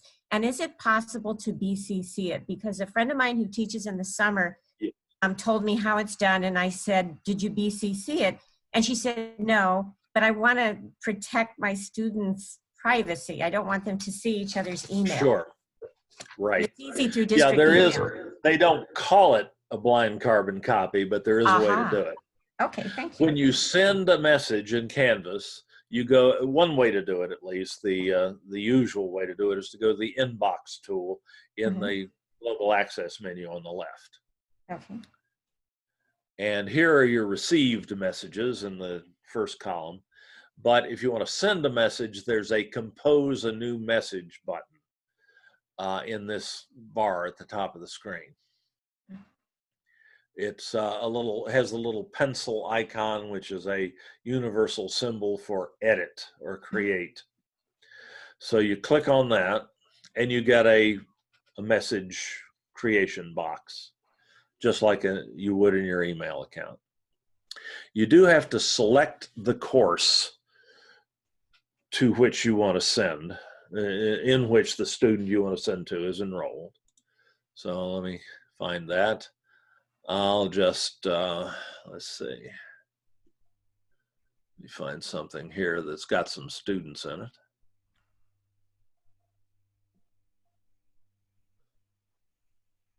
Yeah, I've been up there. It has my present and my past history for courses. Yeah. Okay, so there's the course that I want to send to, or in which the person I want to send to is enrolled. Then I go to the To line here and I click the little participant icon over at the right. And I can send to everybody in this course. I can send just to teachers. And if I send to teachers, I can pick individual teachers, or I can send to all teachers. I can send to students. And if I can either send to all students, or I can pick individual students to send to, and I can pick multiple students to send to specifically. And if I pick multiple students to send to, I can check this box right here that says send an individual message to each recipient. That in effect is a blind carbon copy. It sends everybody their own message, and it doesn't list all the other people to whom the message was sent. Great. Thank you. That's great. And note that you don't ever see the students' actual email addresses. And that's important because the students have access to this tool as well. And they can message one another in Canvas, but they do it by name and not by email address. So nobody ever sees anybody's personal email address in Canvas. Speaking of privacy. You have your messages, inbox messages are limited to simple text. You can't put graphics or embed videos or anything like that. You don't have the rich content editor here. But you can attach a file. That was going to be my next question. Yeah. Yeah, you can do that with the attach file button down here. Or you can actually send them a little video message if you like. Oh. If you click on this tool. Oh, that's cool. Which looks like a little computer monitor with a right triangle in it. You see that tool in a lot of places. You have it in the rich content editor, so you can embed simple talking head videos into a Canvas page or in a discussion post. But you also have it in the speed grader, so you can give feedback that way. Any of you who have had your, for whom I've graded your assignment 2.7 in the last year's training course, will have gotten a little video message from me, since The 2.7 assignment is the one where you have to create a video and have it captioned and so on. And I felt it was only appropriate if you submitted a video, I could give you feedback by video. So it's that same tool is used in a number of places in Canvas, but it's fairly simple. I have to tell it to use a different webcam because my main webcam is tied up by Zoom right now. So I'll tell it to use this one. I think it's on. Yeah, there it is. And I can just remember your audience is in the camera lens. So I make sure it can hear me. If this little blue bar is bouncing back and forth, it's hearing me. If it's not, you can check and see if you might have the wrong microphone setting picked or wrong microphone selected. But usually it just works. And you click Start Recording. It counts you down. Hi there, everyone. This is a short video message that you can send to your students, either in a Canvas message, or you can embed these in Canvas pages, and you can also use them for feedback in the speed grader. When you're done, you just click the Finish button. You can play it back to see. Hi there, everyone. This is a short video message. And then you just click Save to embed that video in your, in this case, in your Canvas message. Or in the speed grader, or in the grading record, or in a Canvas page, or in a discussion post. So your students can, the Canvas discussion boards are video discussion boards. The students can do this. They can record a video message for their peers instead of typing it out.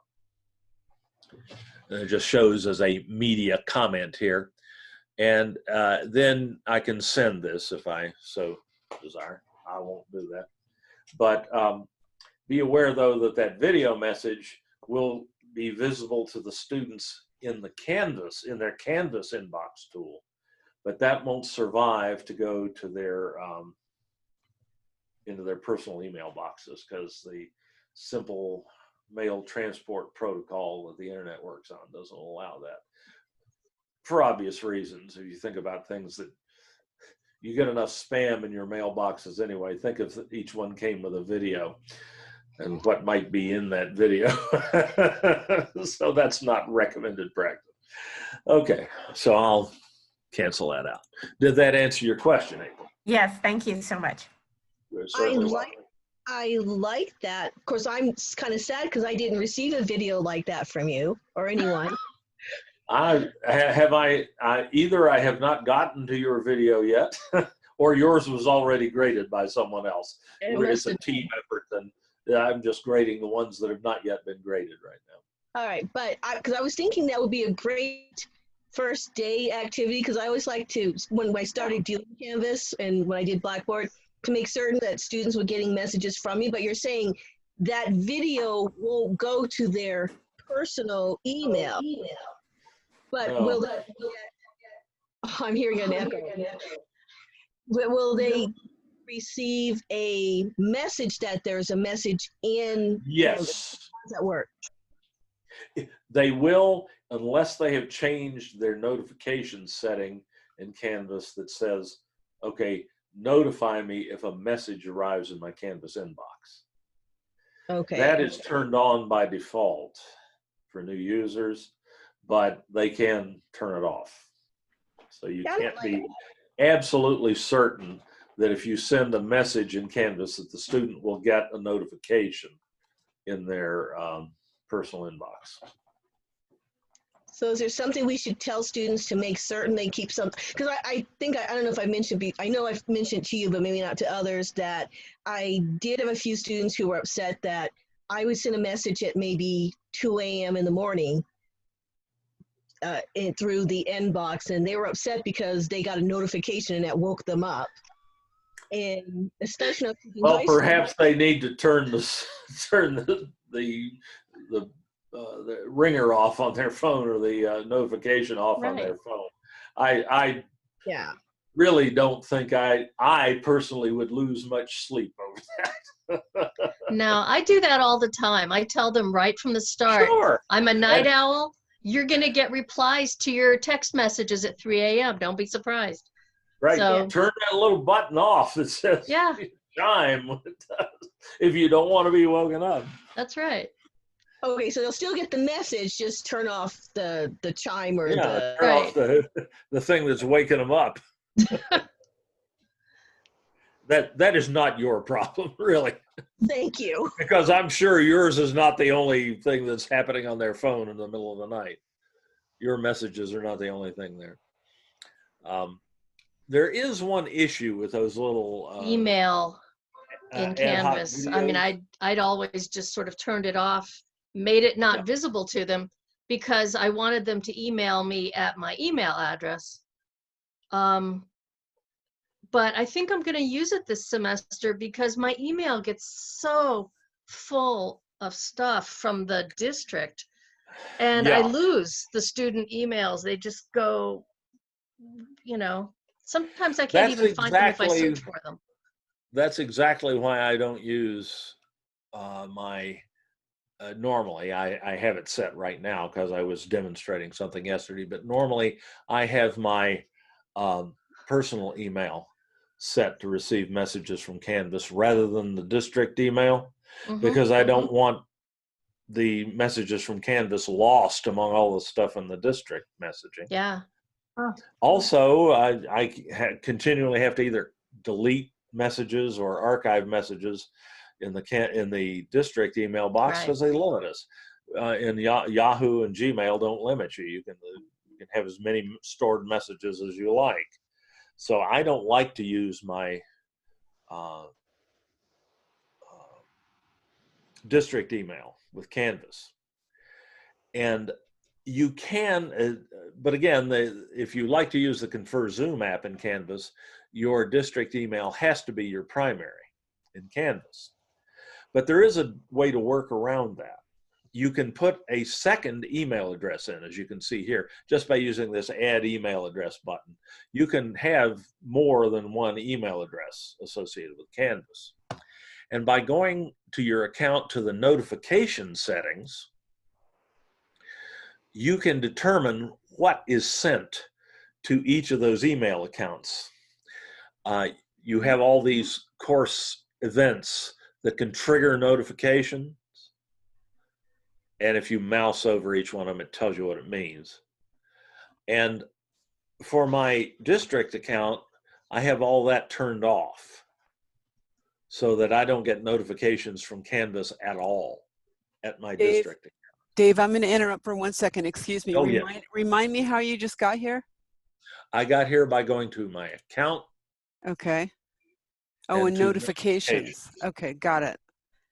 Okay. And you've got 4 options for an email about notifications. You can either get a notification right away, which is a check mark, or you can get a daily summary of notifications, 1 email a day, or a weekly summary, or no email.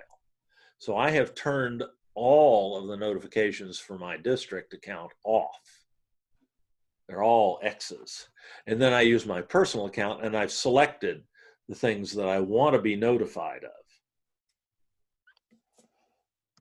And of course, everybody's decisions are going to be different on that. But if you want to get student messages in your own personal email box, the message is sent to you through Canvas in your own email box, you go to Conversations and Conversation Message, which is an inbox message. That's what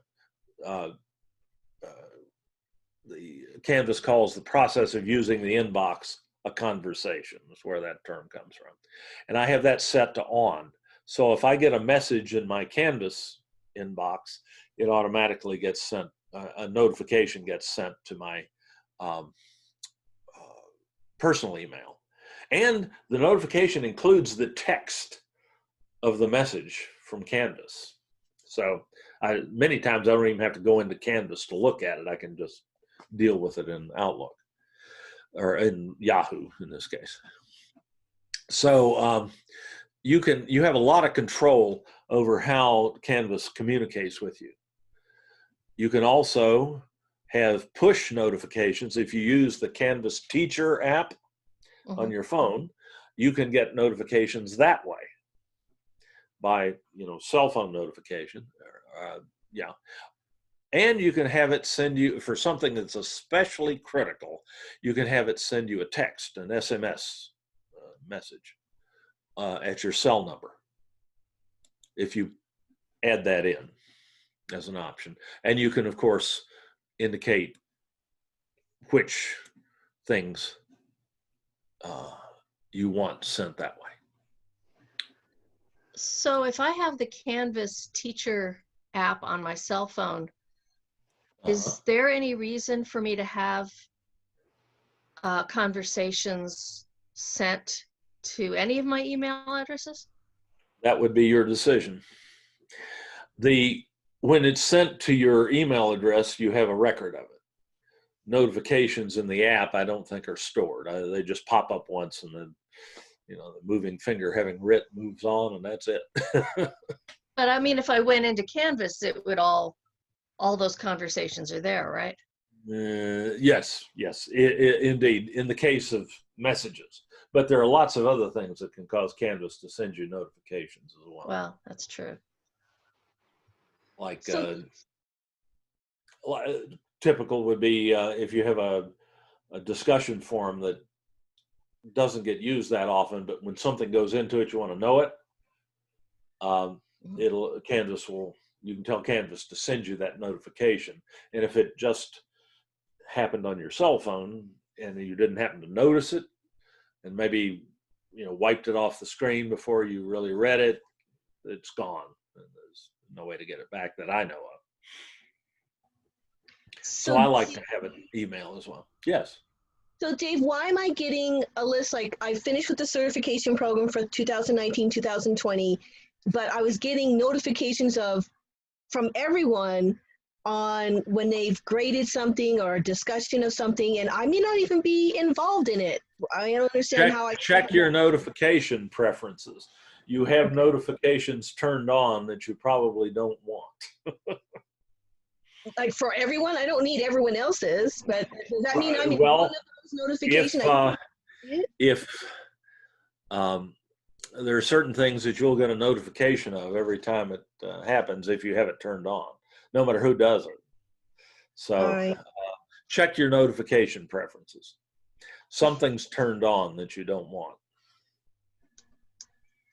But if I should be in, like, for instance, if I get, there's like 20, am I in one of those things? It seems like I shouldn't get notifications for other people, but is it saying that I'm in if one it's like a discussion post or something like that, and you have that turned on, yeah, you will. No matter who posts, you'll get the notification. Okay, even if I'm not even involved. Yep. Okay, I got to check that. Yeah, check your notification.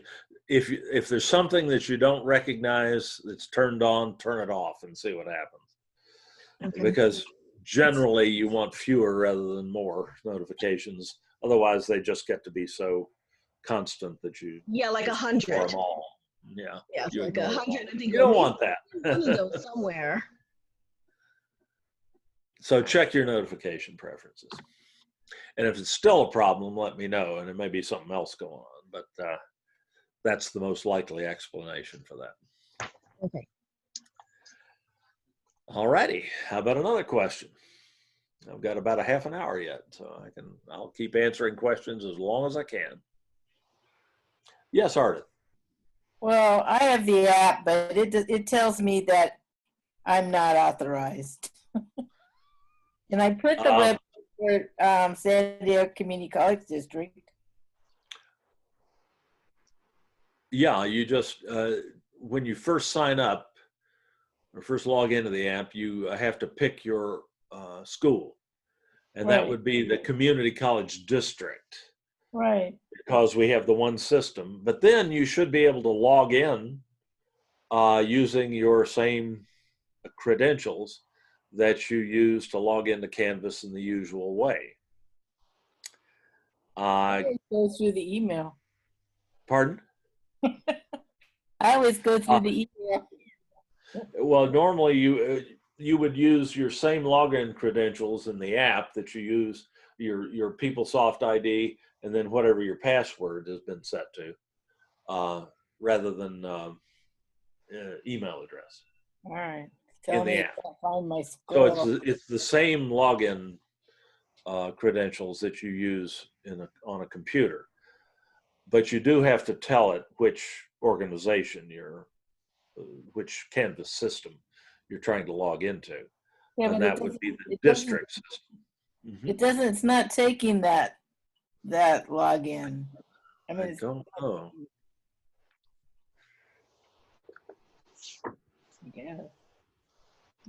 Here, let me demonstrate that, All right, and maybe that'll trigger something. I'll watch you then. Let's see here. Get my document camera set up. Get my wife's instructional material out of the way that she uses in helping to homeschool my granddaughter in London via Zoom. You guys got to use the same computer, huh? Okay, let me pull up my camera app here. That is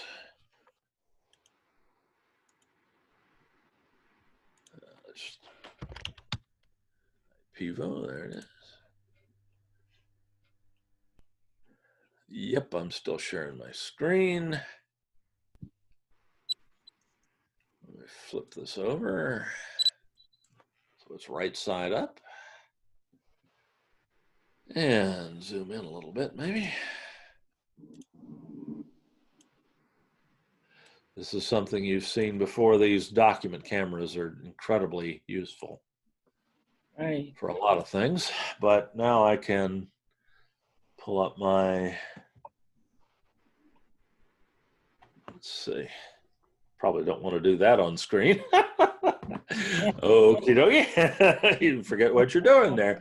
Now let's go to the Canvas Teacher app.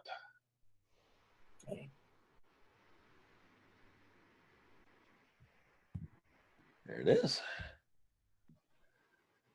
Oh, same old Canvas logo.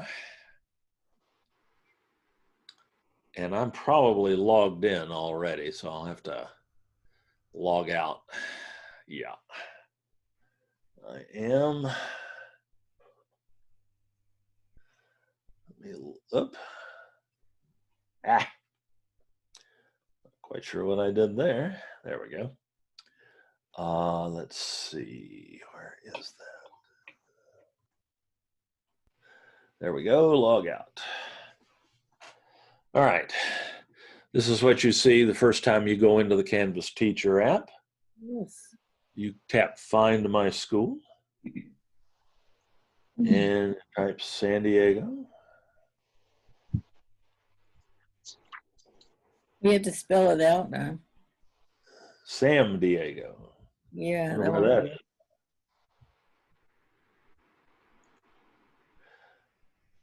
And of course, there are a lot of people in San Diego using this. It's right there to tap on the link, on the name. Yeah. And let's see. We got San Diego. Whoop. You went by it. There we are. San Diego Community College District. There we are. You won't find individual links for Miramar Mesa City or continuing ed, of course, because the one Canvas system serves for all. Then you get a login screen. Let me see if I can lower that exposure a little bit so you can see that a little better. All right.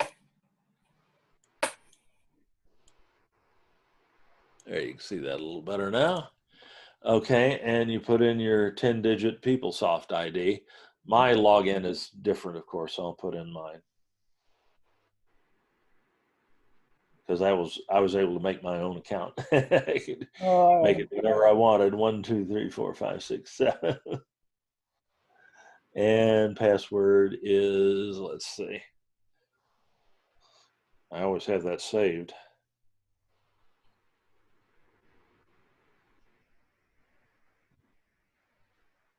Did I get it right? Nope.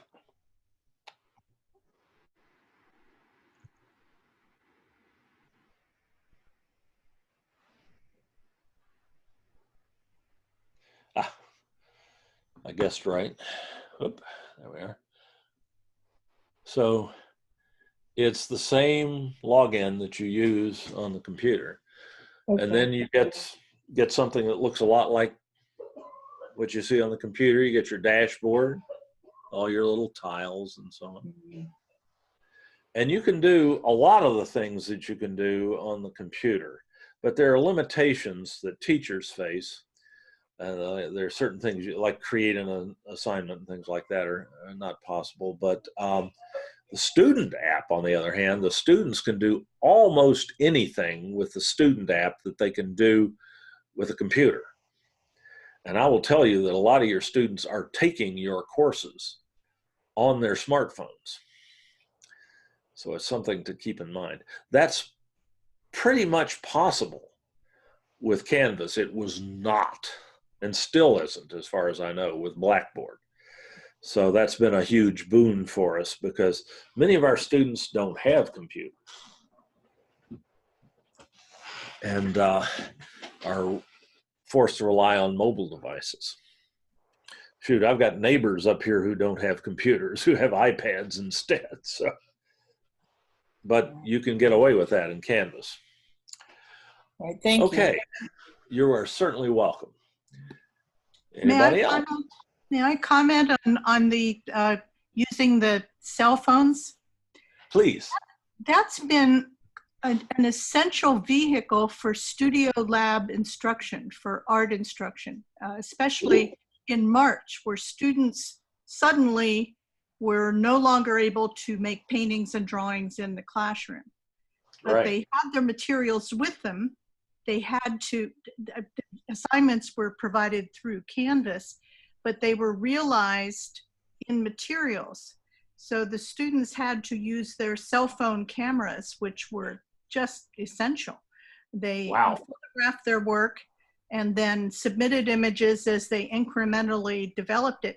And it's working pretty well. I'm astonished that we did not lose a lot of students during the the quick closure that we had, and I think it was because of the accessibility through the app that we were able to retrain them and they were able to finish the semester.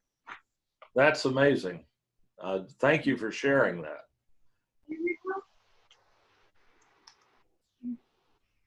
Yes, Lena? Oh, hi, Dave. Yes. I have a question. Did you have something to say? Yes. I was just wondering if you can recap. Remember when you were talking about the things that you wanted to have on our not the dashboard, but where we have like the syllabus, quizzes. Oh, the course menu? The course menu, yes. So what things do you recommend that we should have and the things that we can drag down there at the bottom? But you say that, right. What's recommended in the training course, and I would agree with it as well, is, and this is covered in the training course, of course, so you'll encounter that there. But what we recommend are the home link, of course, you can't hide. Announcements. If you use the syllabus tool to post your syllabus, instead of just uploading your syllabus to a module, then you'd leave the syllabus link there. But if you don't use that syllabus tool, I'd hide that. The modules tool, you have to have. That's the meat of the course, the core of the course. Grades, the students need the grades to be able to view their own grades. They need that link. And that's it. Okay. So leave the other things and drag them down there where they can see them. Exactly. You just go to settings and navigation and drag them down out of the way. Except that if you have the Confer or My Zoom Room or something like that, you want to leave that up there. Oh yeah, yeah, those as well. If you have those, yes. If you use the Confer Zoom app, you want to leave that there. If you don't, you may want to put in a redirect app, a redirect link, like I showed you how to do. But these are the basics that the students need. Everything else, liable to just confuse them. They don't need analytics. Students can't access analytics anyway. Discussions, you'd probably rather have them access through the modules. Same with quizzes and assignments. So you typically hide those. People, they don't need to see the roster. Well, actually, I've seen the people app about 50-50. About half of the faculty population seems to like to have the students have access to the roster so they can see who else is in the class with them, and it makes it a little bit easier for them to communicate, though they can communicate without having that. And about half don't show that app. It's not a FERPA violation to show it because, I mean, students see one another in the classroom, right? So it's not a secret that if Jane and Sally know that each other in the class, it's not a FERPA violation.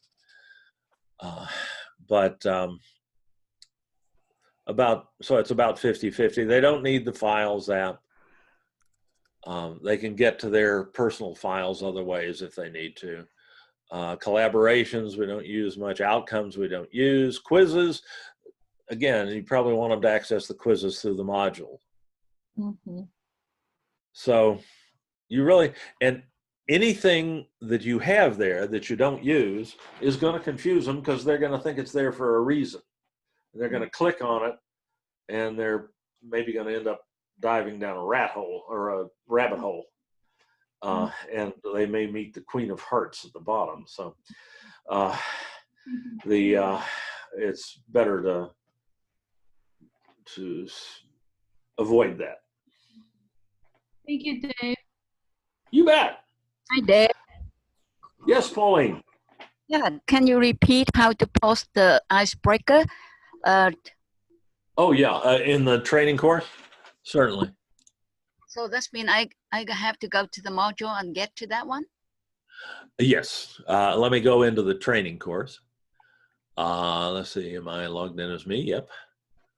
That's my profile image for the day. When I was younger, I looked an awful lot like Alfred E. Newman. And I've been told I acted a lot like him too. Yeah, let's go to the current training course.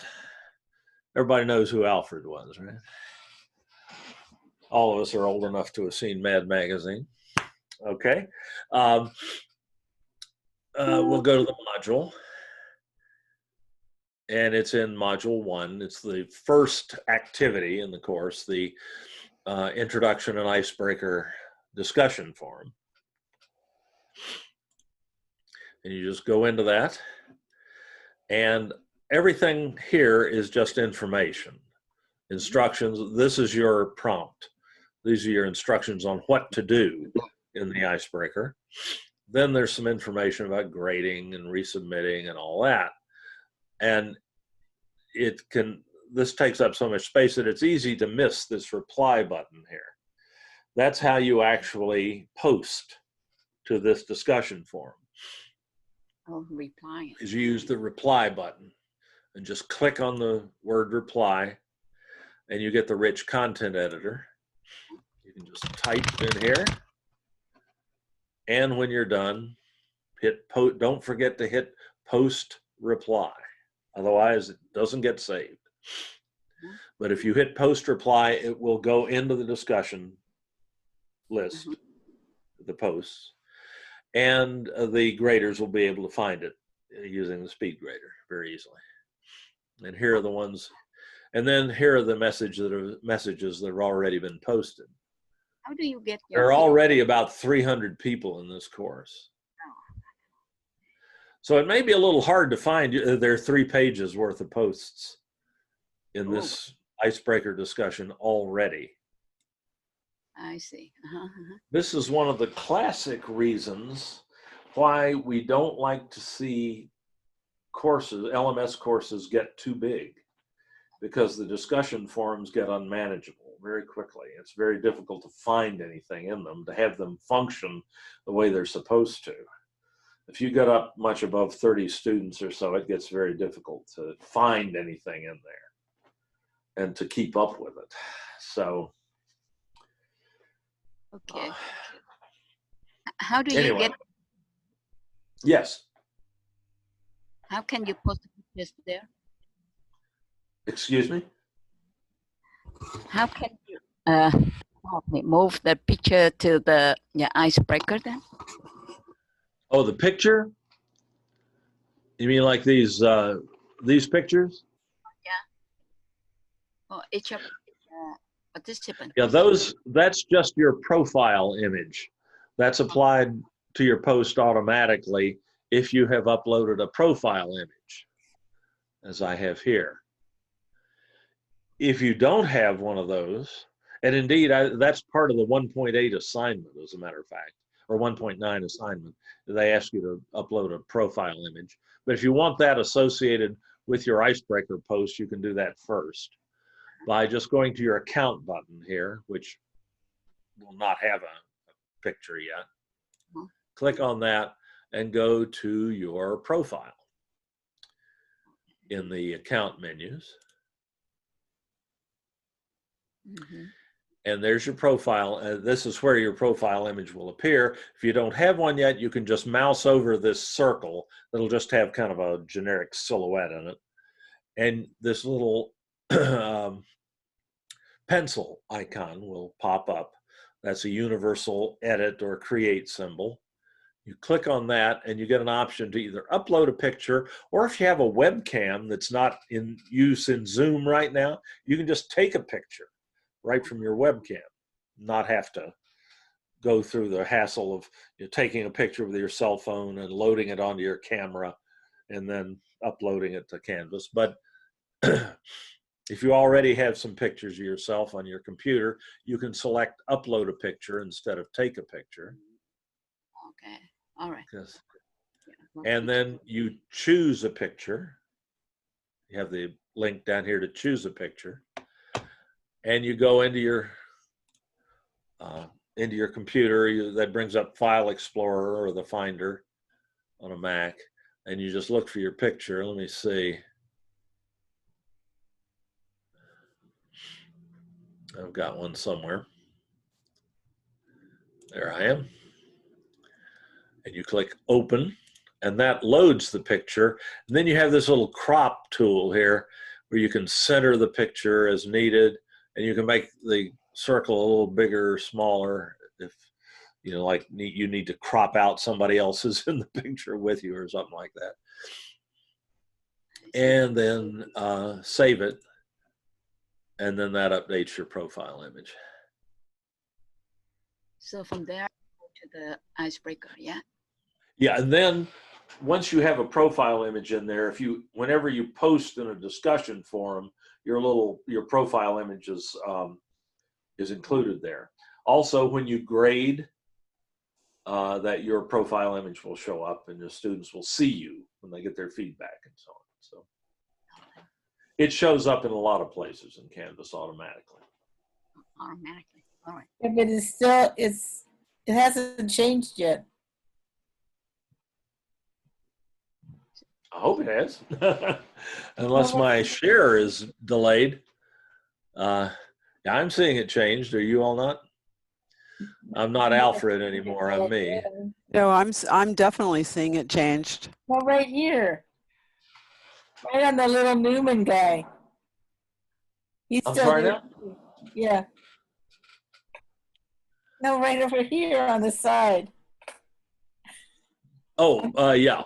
I'll have to log out and log back in before that will change. Oh, okay, got it. All right.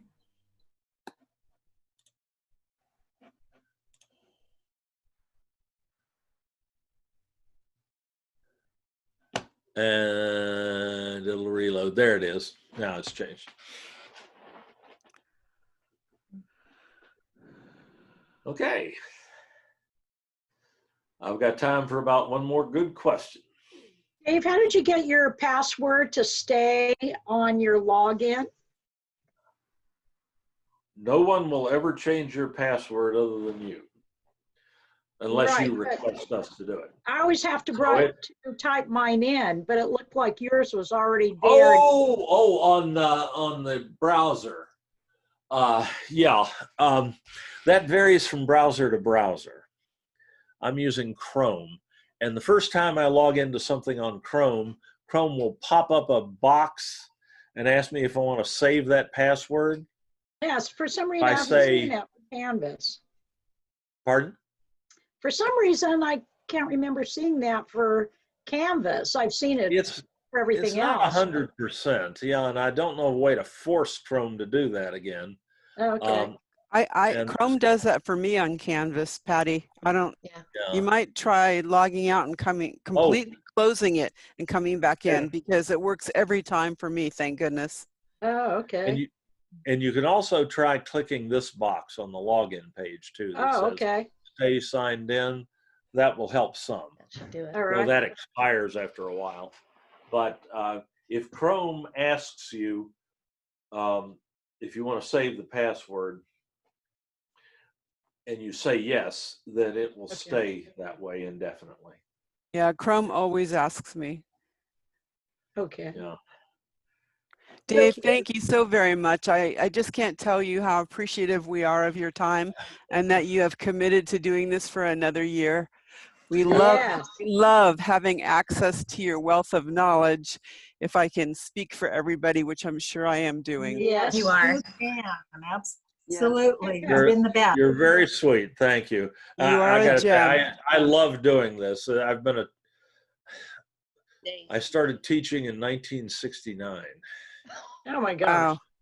And I've been teaching at one level or another ever since. And I just don't know what I'd do with myself if I didn't have the opportunity to do it. So I really appreciate what you're saying, and I really appreciate the chance to do this. It's more fun for me. When this crisis first started, I told them I'd do it for free if I had to, because I knew that you all were going to need every bit of help that we could provide. You are amazing man. But they decided to pay me anyway, and I didn't complain about that. Yeah. Dave, this is Nona. Hi. Hi, Nona. I've learned so much from you that I was able to help a lot of my colleagues complete their online certification. Wow. Bless your heart. Thank you. Yeah. Thank you. So you know how when you learn something and you teach someone else, you remember. You retain. Yeah. Well, I was going to say, there are a lot of things in my field that I never really understood until I had to teach them the first time. Yeah, mine too. You definitely have really to feel that one. something Yeah. to teach it. Yeah. Also, Dave, I just got into HTML codes just a little bit, and I have a couple of questions if you have time after the meeting. Well, let's take it right now. I've got about 7 minutes left before I've got to go and pick up my vegetables today. Okay. Can I share my screen? Yeah, let me kill my share. Okay. Have fun with the fresh fruits, vegetables today. Thank you. It's wonderful. That's pretty cool, Dave. You take care. Bye-bye now. This is Y'all Deborah. take care, and I'll be back. Thank goodness. Thanks, Dave. Bye-bye. Let me, you can share your screen now. Okay, 1 second. I'm getting there. Okay. And I am not an HTML guru. I've written a little bit of HTML, but there are great gaps in my knowledge. I tried calling, I see your screen. Okay, I tried calling Canvas people, but they won't help me with that. So here's one issue. Very good. Okay, you see how the button here has a white space or blank space? Right. I'm able to lift it to the top of the page.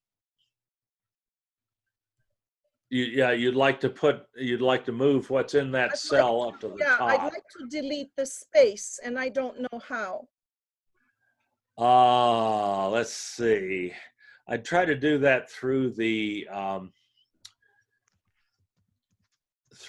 table tools in the rich content editor first. Okay. Let's edit this page. Yeah. And leave it in the in rich text mode. Yeah. And let me think. Can you edit that? Go and click the table menu, which is the little down caret next to the table icon it's on the second line of the control icons at the top of the rich content editor. Table property. Nope. Oh, there you go. There you go.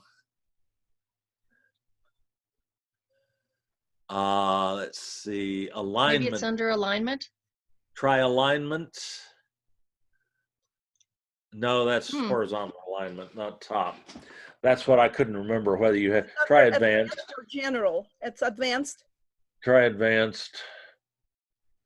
Nope, that's not it. Okay, let's try. Go ahead and close that. Cancel, yeah, is always safer.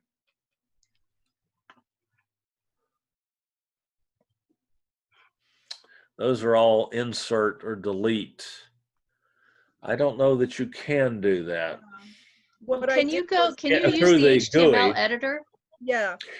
And now you can go into the HTML editor, and it can be done in HTML, but I'll be honest with you, I don't know enough about that to be able to do it on the fly. I changed the table to 25% on the left side and 75% right on the right side. But that's your width and height, and but that doesn't govern the position. The position, thank you, is the word I'm looking for, of the text or the graphics vertical position in the table. There is a way to do that in HTML, but I'll be darned if I remember what it is. I'm sorry. I can look it up and find it for you. There's Can I leave my email in the chat? Yeah, if you'll email me that with where to look for this, I'll tinker with it. I'll just email you. I will warn you that this HTML editor is not as standard as it might be. This isn't Dreamweaver or another standard HTML editor. It's somewhat limited in what it will accept in terms of HTML tags and so on. So there may not be any way to alter that. Okay. But I will look. Are you familiar with that HTML free HTML course that's online? Well, there are a bunch of them. Yeah. It's the let's see, w3schools.com. Yeah, W3C. Yeah, that's a classic. Certainly, and I look up everything there, and they have great examples. Indeed. But because I use a lot of HTML when I write my WebAssign questions.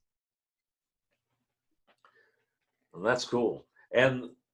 But like I say, this editor, this rich content editor, will not work with all. It doesn't support all standard HTML tags. Yeah, I doubt that WebAssign does either. Can you see what I have up here? I'm sorry? Can you see the page I have up here? I can. Okay, can you see it's like layering, it's like images, and I know this person did images in Canva, but then she has another page like the modules on top of that. Do you know if that is an HTML code or what the heck is this?